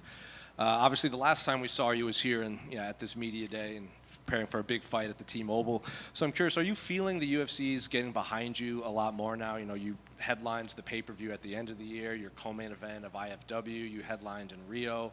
It seems like when they need these fights for these big cards, you're one of the guys that they seem to call. So are you feeling the UFC machine behind you more? I really appreciate everything UFC do it for me, for my family. I love to fight in this octagon, you know. That's always, I feel like that's a huge opportunity, you know. I fight in the best octagon ever in the world. 1,000 people watch me, millions of people watch me from TV. I love it, man. I really appreciate, and that's so cool, you know. I'm fighting all my life, brother. My first fight, I have 17, and now 35, still fighting in high level. Show all the world my skills, you know. That's why I'm start to fight, you know. I want to show everybody my art, you know. That's so crazy because I'm not like a huge fan of the social media and everything, but I love to people watching me fight, you know. That's what I do. Like when I go to the octagon, that's when you see the cannibal, the Pantoja, you know. But when I'm not the octagon, I'm a regular man, regular guy. But the opportunity to go to the octagon and feel freedom, that's what I like to say. When I go to the octagon, UFC, I feel freedom. I can do whatever I want to kill my opponent, you know. That's why I go to the UFC. That's why people pay me. People pay me to see what I can do to finish my opponent. I love that situation. I don't know if you have another sport like that, you know. You need to use all your skills to beat your opponent, you know, and feel freedom to do that, you know. That's why people love UFC MMA. You know, you've been doing this for a long time. Media and fans, they like to attach a storyline to these fights, and everyone keeps pointing to, you know, your fight against him on The Ultimate Fighter. And Kai was in here, and he's like, that was 9 years ago. I didn't know how to cut weight then. I'm in a different camp now. But he did admit, you know, when we fought, you were the #1 seed. He always kind of assumed you would be fighting for the title in the future. When you fought Kai all those years ago, did you see him making it all the way to the UFC title fight? He's so good, you know. He has this crazy power in his hand, you know. He can knock out all the humans in the universal, and that's a special gift he have, you know. God give to him a special gift, give you a lot of power in his hands, you know. He have a very good takedown defense and high level fighter. I like to say I have the opportunity to fight with the best fighters of the world. I fight with a real Mexican Moreno. I fight with a Royval. I fight with a guy from Australia. Now I fight with a Japanese samurai, and now I have a Maori warrior. You know, that's super cool, brother. I have this opportunity to fight with someone like so far from Brazil, you know, and I really appreciate that. And you have that in my division, you know. You have all the countries. That's the real championship world, you know. You have all the countries in my division. If you see the top 10, you don't see like a 2-3 countries of the same place, you know. You have a guy from Africa, you have a guy from Asia, you have a guy from Brazil, America do Norte. I really appreciate everything, man. Is it true you guys were messaging each other to figure this fight out? After I fight with Sakura, he sent me a message on Instagram, and he say, I'm the next, yeah, Pantoja. And I say, I hope so, brother. Kai Kara-France is a real good guy, you know. He's super humble. It's like, and I say to him, he look more dangerous right now because he have a family. When I fight with him the first time, he don't have family yet, he don't have kids. And right now he have a kids, he have a family. And that's making him more dangerous, you know. And I know that because I have my family to fight. I have my family to feed, you know. And that's good advice for myself, you know. I know when the octagon's locked, Kai Kara-France don't fight for just him anymore, you know. He fight for his family. And then just last one for me. What do you make of, I know you're not looking past Kai, but there's like the flyweight division is kind of on fire right now. Like Kyoji's coming back. Brandon just had the big win. Josh Van is fighting on back-to-back pay-per-views. So just what do you just make of your division and what lies ahead of you after Saturday? I'm super excited with that. You know, people say, hey, you need to move on to bantamweight. No way, man. We have so entertainment fights here. Josh Van, that's crazy. I say the guy is like he grabbed the gold ticket from the Willy Wonka fabric, you know, like he had the ticket, man. That's super crazy. If he passed for a Royval, he's the next on the line, you know. And of course you have Kyoji, you have some good names. Manel Cap's there. I feel bad to Manel Cap. All the time he close to the belt, something happened, you know. I know he's a very good fighter. He has a lot of skills. I hope fight with him in the future because he's good. I want to fight with the best guys of the world, you know. That's why what I like it. And that's it, man. Flyweight. And last year, 2024, I think it's the best year for flyweight, you know. And people start to appreciate much more that division, you know. Now you can say 10 names, 50 names from the flyweight division, you know. And that's so nice. I'm the champ of that, and I can appreciate all that. All the fights I see from my division, guys call my name, and I give the hope for everybody because I don't like to look cocky and say that, but I'm clean my division, man. I fight with everybody before they get the belt. And now everybody think he have a chance to fight, you know. Everybody have hope. Hey, maybe I'm next. Maybe I fight with the guy number top 10, Sagi. The guys bring me a Sakura. Now you have Kaikara France. You know, now Josh Van coming, Kyoji Riguchi. That's super nice. Thank you. Alex over here. You mentioned how there's more fights for you at flyweight, but it seems like a lot of fans do want to see the fight with you and Merab at some point. Have you noticed that as well from your fans, that they do want to see you move up and challenge for the bantamweight title? Maybe create a BMF for light guys, you know. I don't know, man. I have a huge respect to Merab. When O'Malley say he stopped to smoking, stopped to do a lot of crazy things to fight with Merab, man, doesn't matter, man. Merab is a warrior, man. He passed through for everything, like myself, you know, and I have a huge respect about that. I think never O'Malley can beat Merab, you know. And that's so crazy. He thinks he can make difference, and Merab make difference. He submission him, you know. But of course, I want to fight with the best fights of the world, you know. If I have opportunity to fight with Merab, of course I'm accept, you know. But it's not something I really look for, you know. I have my division. I'm super excited with that division, you know.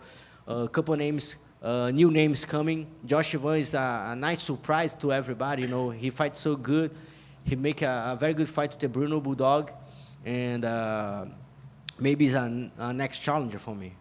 Yeah, and just quickly, like thinking about Merab and a potential matchup with the two of you, how do you feel like your style matches up against his, especially with your cardio? You've gone 5 rounds a number of times. Like, how fun of a matchup would that be? You know, I'm learning a lot, you know. I'm learning a lot with my losses. And then that's making me a better fighter right now, you know. And I think if Merab try to maybe take me down, I can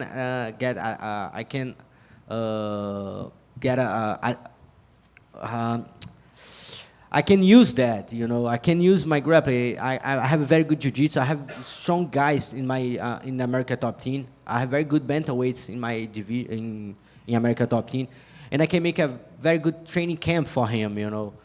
But of course, to go to 135, I need to get more pounds and everything, and I don't look for that right now. I have my division to protect, to defend. And I love to watch my division fight, you know, super entertainment fights, best cardio in the UFC. In that division, you need to be good in all the situations, striking, grappler, and I love to fight in flyweight division.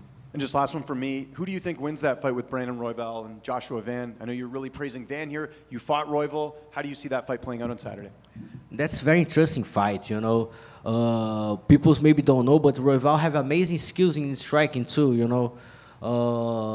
And Josh is like, I don't know if he have like a challenger like that, you know. He have the opportunity to fight with the #1 contender, you know. And I really appreciate to watch that fight. Of course, when the fights happen, I'm the locker room, make my warm-up. And I don't know, man. Both guys have super chance. Josh Ivan show amazing takedown defense with everybody. And maybe you're going to see a different fight, you know. Maybe Royval need to make a stand up with Josh Ivan. I don't can appoint anyone. I just appreciate to watch one fight like that, you know. Over here. Champ, your longtime teammate, Dustin Poirier, he retires next month. What's your best memory with Dustin Poirier? Man, I think in the gym, you know, see he's working. I really appreciate because he training so hard for that fight right now, you know. It's like he have people say last dance. I don't like to feel that last dance and that, but he training a lot right now, you know. I make my camp and he trained before me, you know. He in the gym for like 2 months, 3 months. I never see Dustin train like that for one fight. And I know 100% that's gonna be the best version from Dustin Poirier. Maybe he think it's different to retire, you know. Maybe after that fight, he on fire, man. And see he training. We live close to the Coconut Creek in Florida, and I drive my car to go to my house, and I see Dustin running like a crazy, you know, in the street, you know. And I appreciate have teammates like him in my gym. That's a legend. And one more question about another legend. You and Jose Aldo, you both won together at UFC 301. What did you make of his retirement?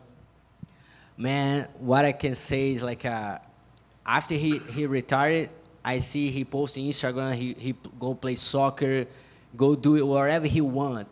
And then I realized that's super cool. The guy's, he's come from the poor city in Manaus, Brazil, and now he got the top of the world. He got some $1 million, and now he retired. He can do whatever he wants, you know. That's super cool to imagine, you know, because I don't fight. Of course, when I go to the octagon's locked. I fight to myself, you know. That's what I do. That's my job, and I love to do that. But behind that, you have so much responsibility, you know. You need to wake up every day, not just because yourself. You need to go training because you have your family, your teammates, your coaches, and everybody expect that about you. So much responsibility. And then when you retire, man, you can do whatever you want, you know. I feel that's so amazing. And see Aldo enjoy his life right now. He can do whatever he wants. He go to Disney, he go play soccer. That's amazing. Aquí, Alexandre, podemos hablar portuñol un momentico. Tú hablabas de 35 años de pelear con tu familia, viendo tu carrera, tu vida, aquel joven que hasta hizo Uber en el sur de Florida. ¿Cómo lo ves tú? ¿Cómo lo vives? ¿Cómo lo sientes ahora que eres campeón coestelar, un gran evento, UFC X? ¿Cómo lo vives? Proud, you know. Tenho muito orgulho de tudo que fizeste. Tenho muito orgulho de aonde eu cheguei. Eu acho que a maior palavra que eu posso falar, eu tenho muito orgulho de olhar no espelho e ver o homem que eu me tornei, ver o pai de família que eu sou, o marido, o pai do Cauã e do Nicolas, todo o sacrifício que eu tive que fazer. Eu fiquei longe da minha família por muito tempo e ver hoje que minha família acabou de chegar aqui, meus filhos, minha esposa estão lá no quarto me esperando. Então é inimaginável, né? Eu ainda acordo todo dia e me espanto em ver que eu sou campeão do UFC, sabe? Parece que é algo novo sempre para mim. E só que, em paralelo a isso, eu quero muito mais, cara. Eu acho que eu tenho uma vontade dentro de mim, sabe, insensável. Eu venho de uma cidade muito bonita chamada Arraial do Cabo, onde a gente tem um pôr do sol mais lindo do mundo. E eu nem lembro a última vez que eu vi um pôr do sol, porque eu estou trabalhando muito duro para conquistar as coisas que eu tenho hoje e as coisas que eu quero conquistar ainda no futuro. Então, eu tenho muito orgulho de mim. E a pelea principal, Oliveira, Topuria, Oliveira, como la ves? Topuria é um dos meus lutadores favoritos, mas Charles é um ícone para o Brasil. É um cara que eu admiro muito, tudo que ele fez, a trajetória dele, o que ele representa para o Brasil. Então, eu tenho certeza, sem sombra de dúvida, que o Charles vai levantar esse cinturão no sábado. Muchas gracias. Pantoja, just here, I think you may have said it there, but how do you think Charles does against Ilia Topuria? Yeah, just say Topuria is one of my favorite fighters. I think I don't say that for a lot of people, but when I see Topuria, I think 2 years ago, I say, man, you crazy, man. Like I'm a big fan. And now see him fight with Charles. Charles is a legend in Brazil. He's an icon from everybody in Brazil.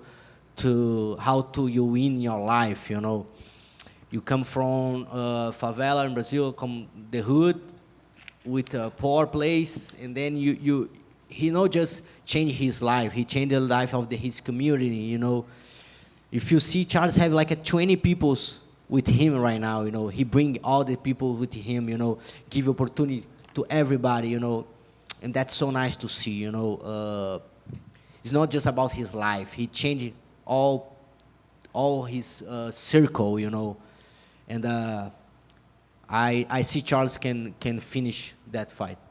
Thank you. Thank you. Hello, champ.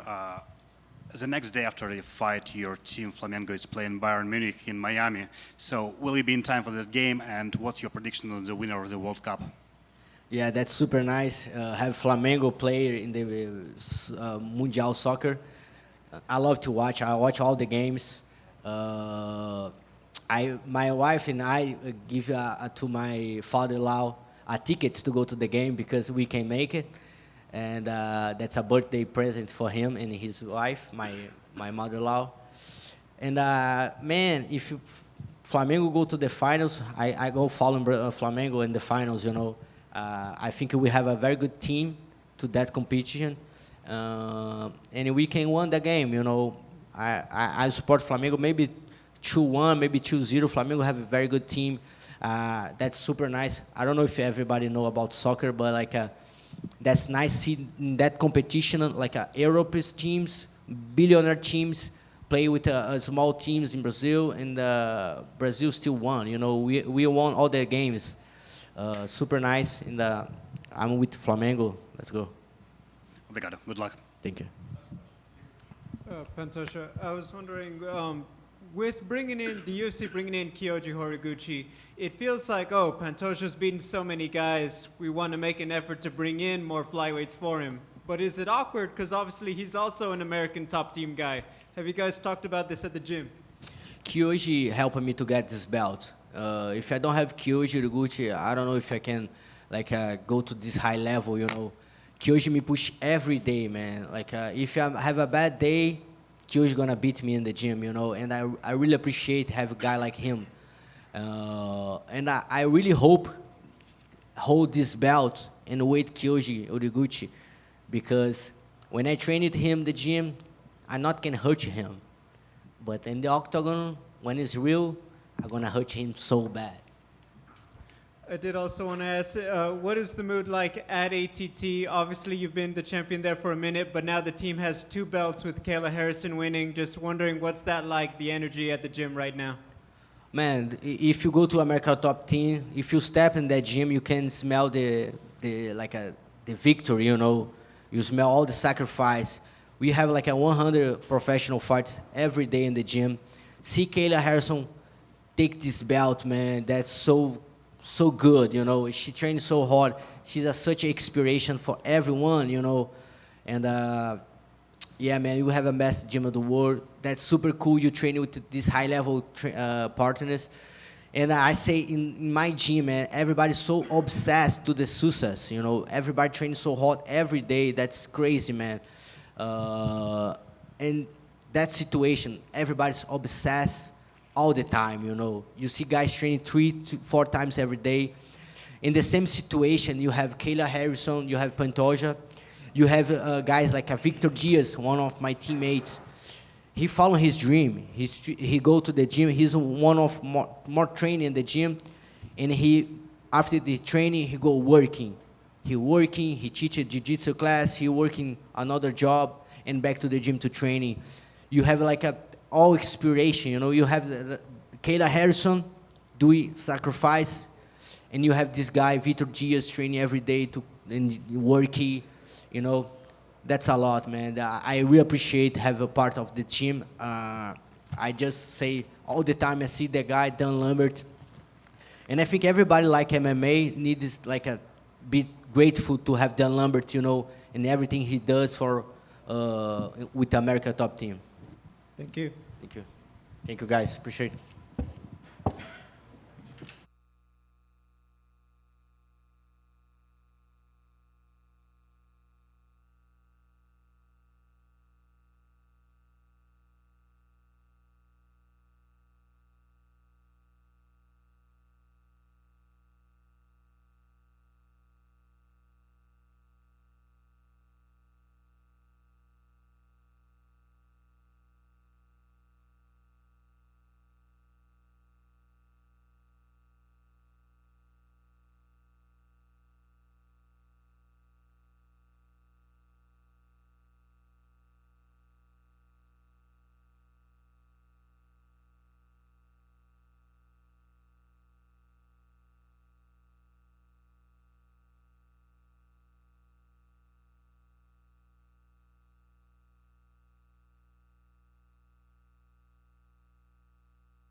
What's up, y'all?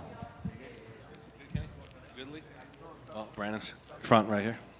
What's up, man? Obviously, you know, this is the second time you were supposed to fight Manel. Now, the second time it's not actually happening. But I feel like this is one of those rare occasions that maybe fans are a little more excited for your new opponent, Josh Van, just based on what he's brought to the table, not outside of the octagon, but what he's done in the octagon. So I'm curious, have you felt that at all, just the more interest in this fight?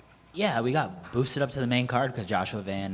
So yeah, I would say that's a huge deal of what he's done, and I think he brings exciting. Like, I hate like being a fan of the sport when you fight somebody, but it's like, bro, like 3 weeks ago was Joshua Van's fight week. I mean, the boys were ready to watch, you know. So it's like, you know, it's like I gotta go fight him, and now I gotta be a part of it. But yeah, I think everything he's done, like, I'm a fan. You know what I'm saying? I'm excited to watch it.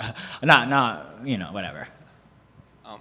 How, I guess, frustrating has it been? Because I feel like every interview you do, it's like, oh, you're taller and you're longer and all this kind of stuff. Like, it just seems kind of monotonous with Josh, maybe because medias are trying to create a storyline rather than just like, you know, this guy's a really exciting fighter and these guys are going to bring it.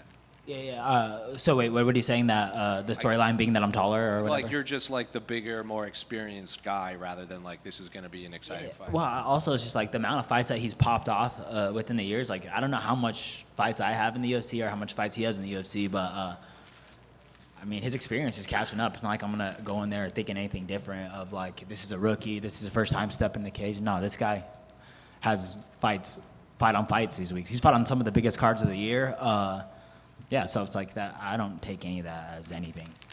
And the last time you were fighting this up-and-coming prospect in Tyra, after the fight, you said like maybe you overlooked him a little. That's not going to happen again. Do you? Obviously, this has kind of been a last-minute thing, but did you take anything away from like? Well, like you shake your head right now. No, not at all. I think if you compare Joshua Van to Manel Cape, their best wins are the same, and it's like they're what they bring is a little bit of the same. So it's like, and I feel like, I don't know, I have to go back and watch some of the fights, but I mean, Joshua Van might be beating him in cooler ways, you know? So in my head, it's just like, I still got the realest opponent out there, you know? I still got someone hard to fight. I still got some kid that is ready to take everything from me, and it's like, the most dangerous person is someone with nothing to lose, and he has nothing to lose at all, you know, everything to gain, and I have everything to lose out here, so it's a scary situation no matter what. I think this is my first time in the UFC fighting outside the top 10. And I mean, he might be in the top 10. I don't really know what the rankings are. I don't really give a shit. It doesn't fucking matter at this point in time, but it's like, this is my first time fighting outside the top 10, and you know, it's a scary situation I put myself in. Did it matter who you would be fighting this week, or did you want to be on this card because, you know, the flyweights in the co-main event? No, just being lined up with the flyweight title is what our goal was. Is once they offered this fight to us, just looked back in my corner. I was like, all right, well, do we want to stay on this card? Is that what matters the most? I think, you know, being a part of any big card or being like aligned with the title fight is huge.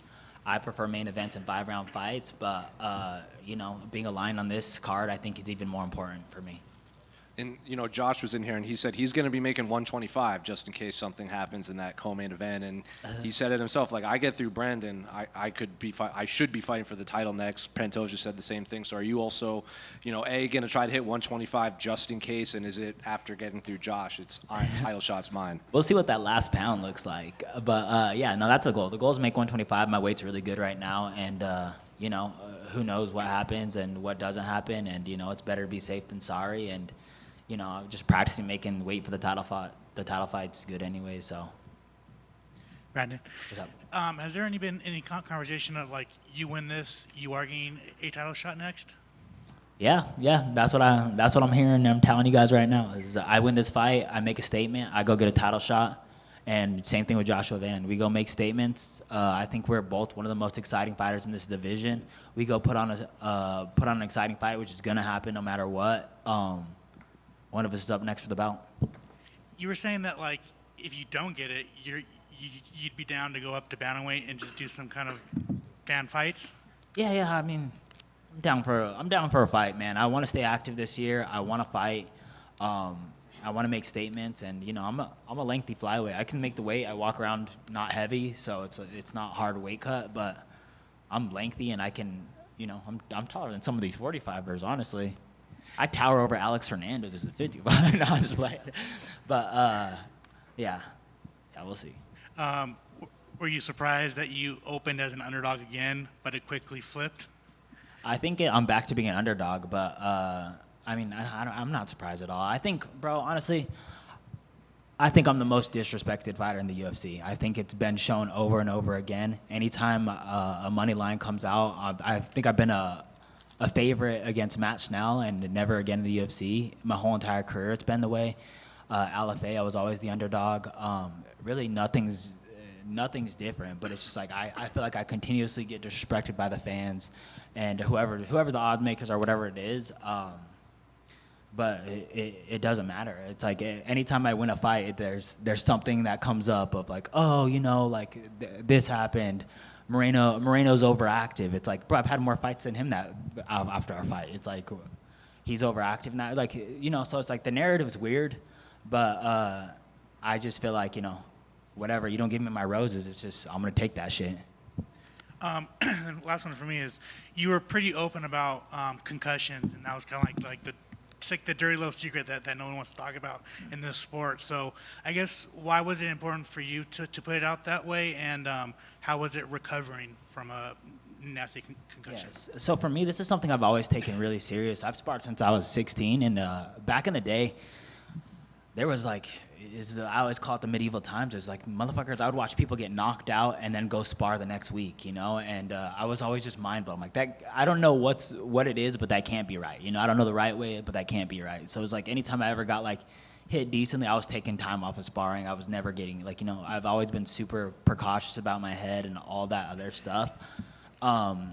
So, and it's like, I feel like, especially in fighting, people get hurt. It's like, how many, no fighter's making it to this okay, we're all buzzed up a little bit, we're all hit up, we're all like hurt somewhere, somehow, some way, But I feel like a concussion, everybody hides, and it's like, bro, this is like the biggest deal to me. Like, I've fought with broken hands, I fought with a broken foot, I've literally taken off a boot and fucking fought within the week, you know what I'm saying? And I was open about that. My LFA title shot, I was in a boot. Like I was in a boot on crutches. Yeah, I had a broken foot. Then I went and won that fight.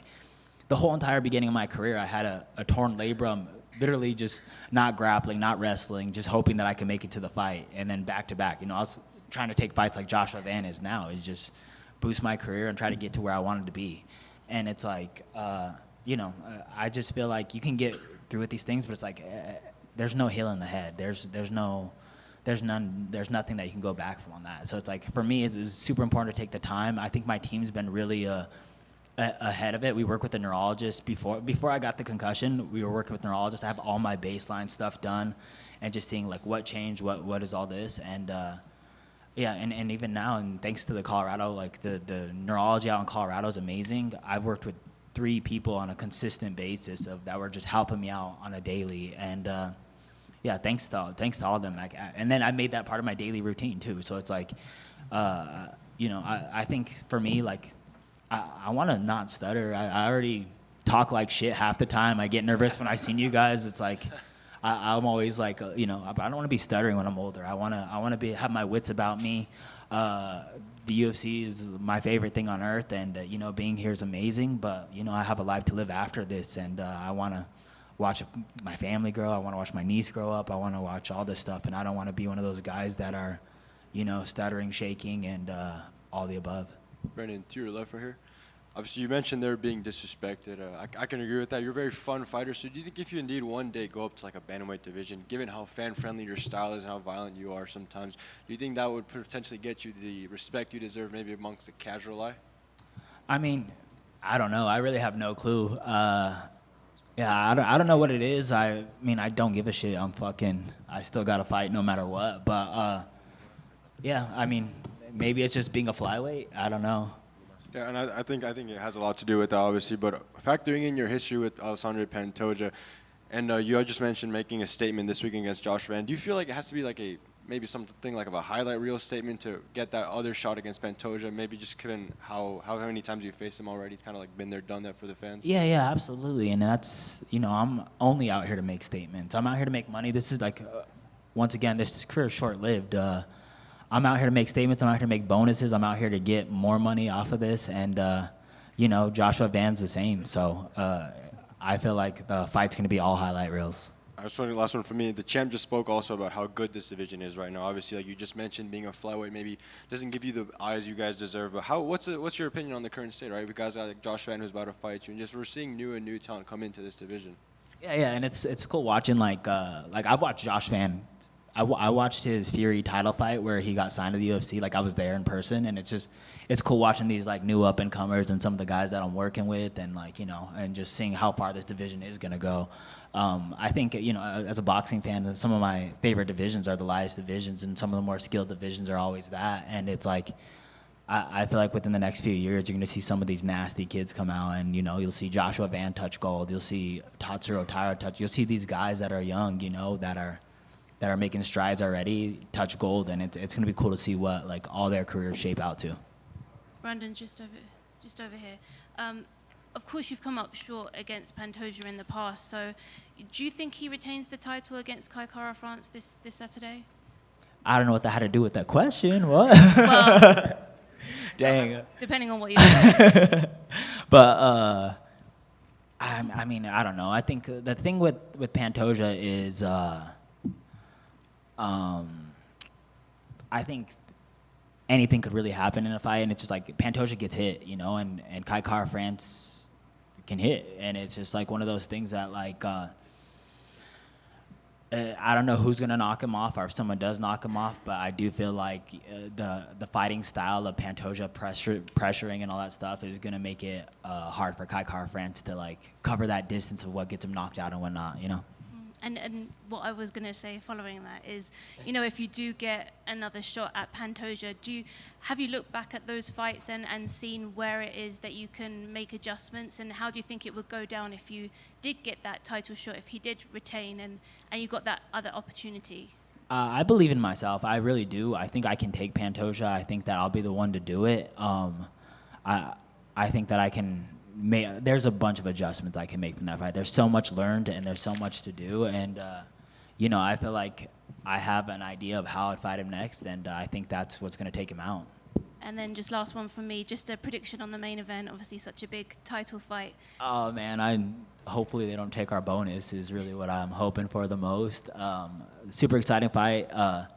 I hate making predictions on people that could probably beat me up, so I'm just gonna keep my mind out of it. But in my head, it's just like, you know, I want Oliveira to win every fight for the rest of his life and never retire. So I want Oliveira. I love Oliveira. I think everybody does, but who knows? Thank you. Yeah, sure. Brandon over here. What's up, brother? How you doing? I think it was about a year ago that you sort of switched things up with your training and all that, and sort of have your own gym. And you also do a lot of cross training. I know you got a chance to work with Corey Sandhagen. How much have you evolved since making that change as a fighter, especially heading into this fight?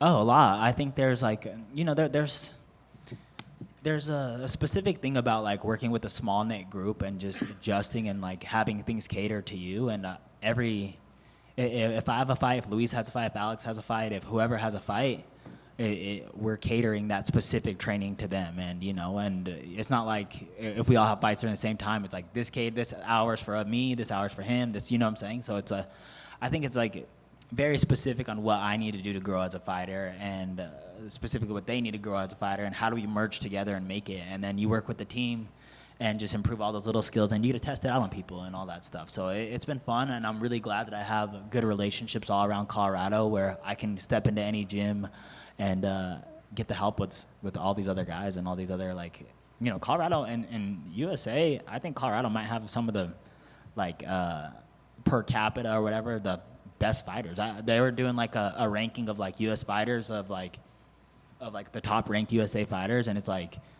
we have Corey Sandhagen, Gaethje, myself, and then Curtis Blades, and we're all at the same gym training, and it's like it's cool just being in that like little bit of an environment where all these skilled things are, and not to mention all the guys that aren't even in the top rankings yet, but they will be, you know. Yeah, and just last one for me, kind of off the beat a little bit. You talked a little bit about it before, but you got to meet Nathan McKinnon. Apparently he's going to be at the fights on Saturday, you were saying. What was that like, getting to meet someone from another high-level sport? And I heard you waited around a little bit for him just to meet him. Yeah. I mean, I'm the biggest hockey. Like, if I could have been a hockey player, I probably would have. But you know, but yeah, hockey is like my favorite sport on earth. So it was really cool, and like you're looking at one of the best players to ever do it, and it's just cool to be around any high level mind or high level thinking of like that, and a very special individual, you know. So it's just cool to even brush elbows with someone like that, you know. I just walked by Terrence Crawford, and I was trying not to freak out. You know, it's like, yeah, just a huge fan of everything, you know. Brandon, over here. You told me you really like learning from boxers and stealing their moves before fights. Which boxers did you watch in the lead up for this Joshua Van fight? For the Joshua Van fight, it's been pretty much the same the last couple of weeks. Of just where we've been stealing a lot from Junto Nakatani, and you know, and there's so many good southpaws. But it's like really we've been diving in deep in that Japanese boxing a little bit lately. And Junto Nakatani, I think, is someone that I can capitalize off of, or he's just a rangy boxer. You know, he's rangy, uses his range, uses every inch of his advantage. And honestly, my cut man's Rudy, his coach. So I was pretty stoked on that too.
Beneil, front right here.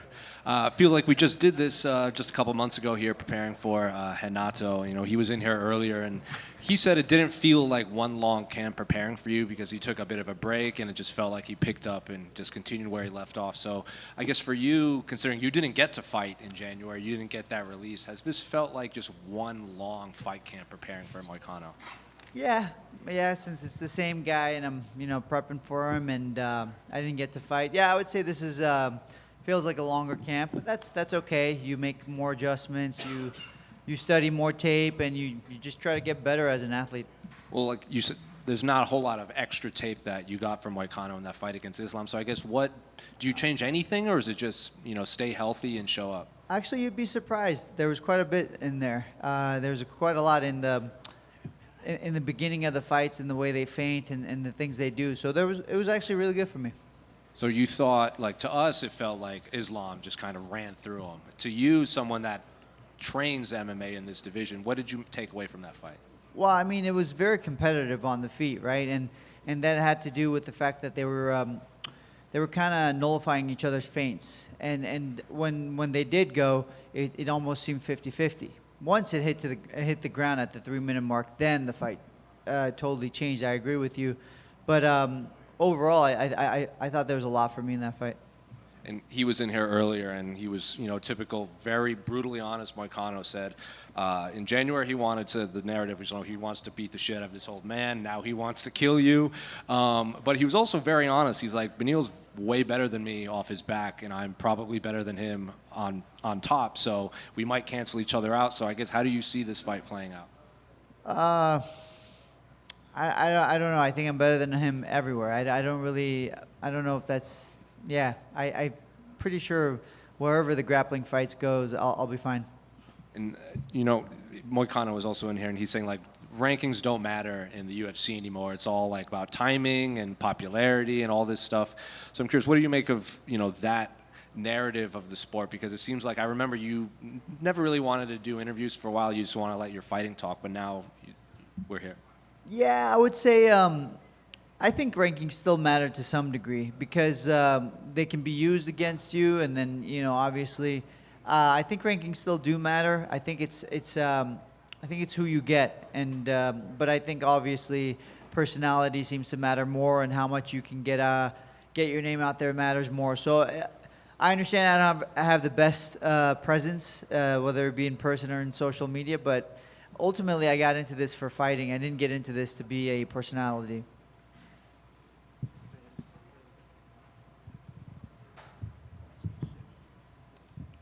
Beneil, right over here. You've done a lot with charity. You won the Forrest Griffin Community Award last year. Are there any new projects you're working on? We are doing something in Uganda, I believe. We're building a cafeteria, I think. So that's a project, and then Haiti's still going on. It's just different now because of the war or the civil war or the unrest, whatever they call it nowadays. We've had to change the ways we approach it. That's awesome. And one more from me. Your opponent, Renato Moicano, he's very unpredictable on the mic. In the lead up to this fight, has he made you laugh any time? And what's the funniest thing you've seen from him? Honestly, I haven't really looked that much, he says, but I do think it's funny when he calls me old, because I think we're the same age, or he might be like a couple of days older than me. Well, I get the new story is only one old man can be left standing is his new one. I like that, and I just feel bad it's not going to be him. Hey, Beneil, over here. You faced Charles Oliveira yourself. How do you see him going up against Ilia Topuria? I think Charles, I would say one of the biggest keys would be checking the leg kick. I think Ilia did a lot of damage in his last two fights with that leg kick. If he does that, I think the fight becomes really competitive. Because striking-wise, Charles is quite dangerous with the knees and the kicks and, the tie clinch and all that. So I think if he checks the kick, the fight becomes very dangerous. I think if it goes to the ground, the fight's very dangerous. So I think it's going to be a lot more competitive than people think. After a win against a guy like Moicano, where do you see yourself? Man, I think I could be 1 or 2 fights away from the belt again, hopefully. Thank you. Here, Beneil. I asked Renato the same question, because he was training with Mateus Gambra, the former opponent of yours and ATT teammate of Renato, yes. And I wanted to ask you about the grappling because both of you are very good in jiu-jitsu, are very good in the scrambles. And I asked Renato if he thought that this was going to be like a striking war because both of you have very good level of jiu-jitsu, or if the importance will be in the wrestling. What do you think about that? I'll take the fight wherever I want it. I think I'm the better grappler. I think I'm the better striker. So I'm going to feel it out. Once I get in there, I'll feel it out, see what I want to do. And obviously we know that you're focused on your next fight, and you said that you are like 2-3 fights away from a title shot maybe. Can you describe us what would it be for you, like your ideal roadmap to the title?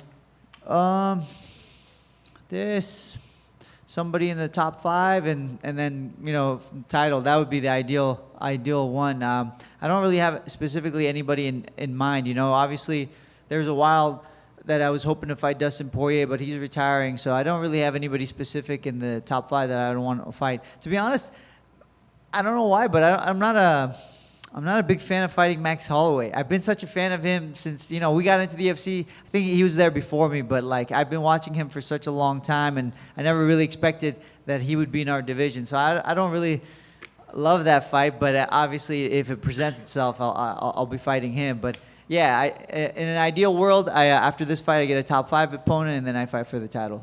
Thank you, Beneil. Just over here. What was your reaction to Islam moving up, and were you disappointed at all that you didn't get the opportunity to challenge him?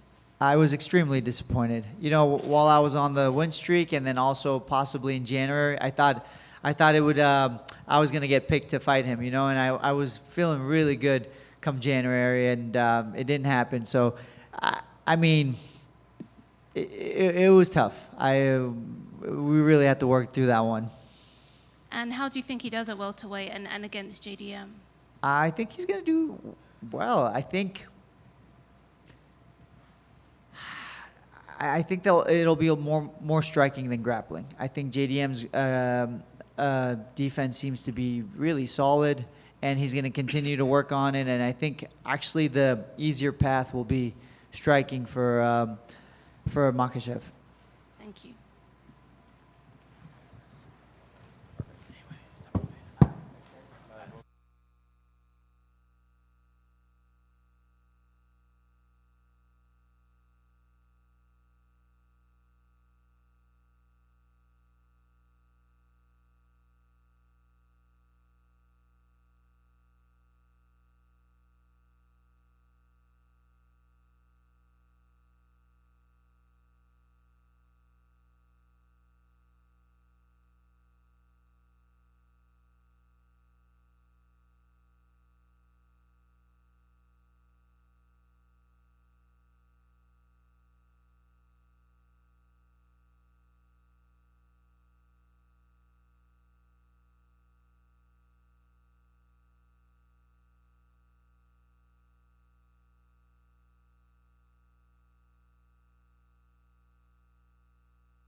Hello. Ilia, you fought Volkanovski, Max in what at those times felt like big fights, but this week in particular, as the person who's in the middle of all this media, does this feel like the biggest fight of your life? I don't know what to tell you. It feels exactly the same, to be honest. Is that because you've always seen the vision, envisioned yourself being in this spot, being one of the big stars and being in these big fight weeks? Or maybe it's because it's the same. Last week we spoke to you at a media day and you said that you expected Charles to march right towards you so you wouldn't have to go find him. And then yesterday he said, yes, that's exactly what I'm going to do. I'm going to march forward and get into a fight. Remember, this is what he's going to try to do. That's not something he's going to do. He's going to try to do it. He's going to try to win, of course. Are you surprised, though, that he's so willing to get into this firefight with you, and does that play into your hands during the fight? Not at all. That's his job. He has to be confident. Do you think then this fight might just turn out to be almost like a 2-minute sprint until you land and end this fight early? 2-minute sprint? No. He's gonna try to walk forward. He's not gonna find a way to do it, and I'm gonna make him play my game, as I said. What was it like running into Alex Volkanovski yesterday at the PI? It was nice to see him. It's always nice to see Volk. I'm very happy that he has been able to get the title back, and I wish him all the best. And last one from me. Earlier today, Islam Makhachev did an interview and said he's not ruling out coming back down to 155. But if it was up to you, would you rather fight him at 170 to get that third title, or would you be willing to fight him at 55 because that's the division that people say he might be the best at? It would be much better for me to fight him in 170, and I will beat him and get the third title.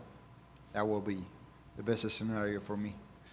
I saw an interview where you said, when you were cutting to 145, sometimes it would get to the point where you just hated the sport because of how your body was reacting. So I guess how's camp been not having to cut those extra 10 pounds, and have you kind of rediscovered a love for this sport again? Two different words, featherweight and lightweight. I have been able to enjoy the whole process. Even today, I feel good. And when I was fighting in the featherweight division at this point, I was feeling really, really bad. So, yeah, I think that I made a great decision. And years ago, when Dustin Poirier went from featherweight to lightweight, he said it took him a few fights to feel like a lightweight rather than just a featherweight that stopped cutting. And Charles said something similar where when he went up to lightweight, where he would be able to knock people out at featherweight, they could take a lot more damage, and it took him a while to kind of feel like that. Do you feel like a featherweight still, or have you That's probably the feel experience. I already fought in the lightweight division. I have one fight in the UFC in that division. So I felt actually great. So my experience is going to be completely different. And outside of fighting, just how's life been for you in general since your last fight? Because we see you promoting fights, we see you on, doing all these media appearances in Spain. So just how's life been, just even outside of camp? It has been amazing, amazing. Ilia, down here, you fought back-to-back generational greats in Max Holloway and Alexander Volkanovski in your last two fights. Where do you rank Charles among them? Where do I rank Charles? Yes, among comparing to Volk and Max. I would rank Volk in the first place, Max in the second, and Charles in the third. And I wanted to get some clarity on the whole UFC Spain thing. There were reports saying that the Barcelona City Council blocked plans, or they're not entertaining the idea because they just don't like the sport of MMA. Is that what you've been told? No, I have no idea. I don't know the last things about the UFC Spain, to be honest. All right, and a few days before your last fight against Max Holloway, Cristiano Ronaldo had some not choice words. He said that he thought you talked too much. Is there still beef between you two guys, or is everything all sound? Not at all. We good. All right. And you're a Real Madrid fan. What do you make of Xabi Alonso being appointed as new manager? I'm very happy. I think he's going to do an amazing job in the team. We are going to get more and more titles, as always. Thank you. Yeah, right here. We saw the power at 155 pounds, that fight you mentioned against Jai Herbert. Can we expect an even more powerful version of an already powerful Ilia Topuria this weekend? More power? I don't know. I think that I'm a better fighter right now, more mature, more experience, you're gonna see for sure a better version about of myself. And along that note of the football sport, one of your good friends, Sergio Ramos, I know he's participating right now in the Club World Cup and he has a game tonight. If his results allow him, will he be in attendance this weekend to support you? I don't know. Maybe he will come. I didn't spoke to him. Ilia over here. Ilia, there's this statistic: you have never thrown a kick to the body or the head in the UFC. Yeah. And honestly, just why? A lot of people have success with it. What is it you don't like about throwing that move? The kicks never was a quality that I never had as a fighter. So, I don't know. I never liked the body kicks and the head kicks. I mean, it's obviously worked very well for you in your career. Another question I had, we saw you on Spanish TV playing guitar, doing the song with Antonio Banderas. Is music a big part of your life? And if you did have a band, what would the name be? Music is part of my life and part of all of your life. We love music. I mean, I do too, but I can't play the guitar like you. Would you ever have a band if you had the opportunity? No, I just took some classes before that TV show. So I'm not a huge master of guitar, to be honest. Final question. There's a lot of lightweights who are doing well. Charles, Arman, and guys coming up. Did you feel that outside of Islam that Charles is the best lightweight that you could have fought? 100%. He's the best lightweight right now. If we don't count Islam, he's the best after him. Thank you. Just over here, Ilia. You mentioned you want to face Paddy next, obviously, if you do win the title this Saturday. You said that he needs one more fight. How big, obviously, not to look past Charles, but how big do you think that fight could be, given your history together? That fight easily could be one of the biggest in the UFC history. Are there any hard feelings still towards Paddy? Listen, I don't used to take anything personal in this game. It's all professional. And with that one fight that you think that he should have, is there someone in the division that you think would make sense in terms of him winning that fight to get the title shot next? So if he wants to assure his title shot, he has to fight with Justin Gaethje, because if he fights with Arman, I think that Arman is going to beat him. So the easiest path he has right now to get the title shot is Justin. Okay, thank you. Stylistically. Thank you. Ilia over here. Obviously, I know you wanted to fight Islam Makhachev. He's going to 170. Do you think he'll have success up there? Because he is one of the bigger fighters in your division right now. Well, can you repeat that question, please? How do you think Islam Makhachev will do at 170 when he fights Jack Della Maddalena? I don't know. I don't care, to be honest. I never thought about that, so I don't know. In terms of, I know the weight cut was a big part of you, obviously, at 145. How much different has camp been, not having to focus on that as much? Is it possible this camp's one of your best, just for the simple fact that the weight cut isn't as big of a focus? For sure, this is one of the best training camps that I ever had. I have been able to enjoy the whole process, like I said before. Like, I'm very happy with everything that I lived in this training camp, how it has been, and felt very happy during the whole process. Yeah, and just last one for me. I know the focus is on you this Saturday. Any update on your brother when we could see him fight again? Obviously, there's a lot of excitement for his next fight and what he can Hopefully they are going to announce his fight after my fight, after my victory, let's say like this. Hi, Ilia down here. You spoke earlier about wanting to bring the UFC to Spain. What do you think a win against Charles would push that forward, do you think? I don't think it has to do anything about win or losses. Everything is about the deal of the UFC with the television here. So if they get a new deal and we could have an event in Spain with the prime time in Spain, of course. Thank you. Bye. Thank you very much, guys.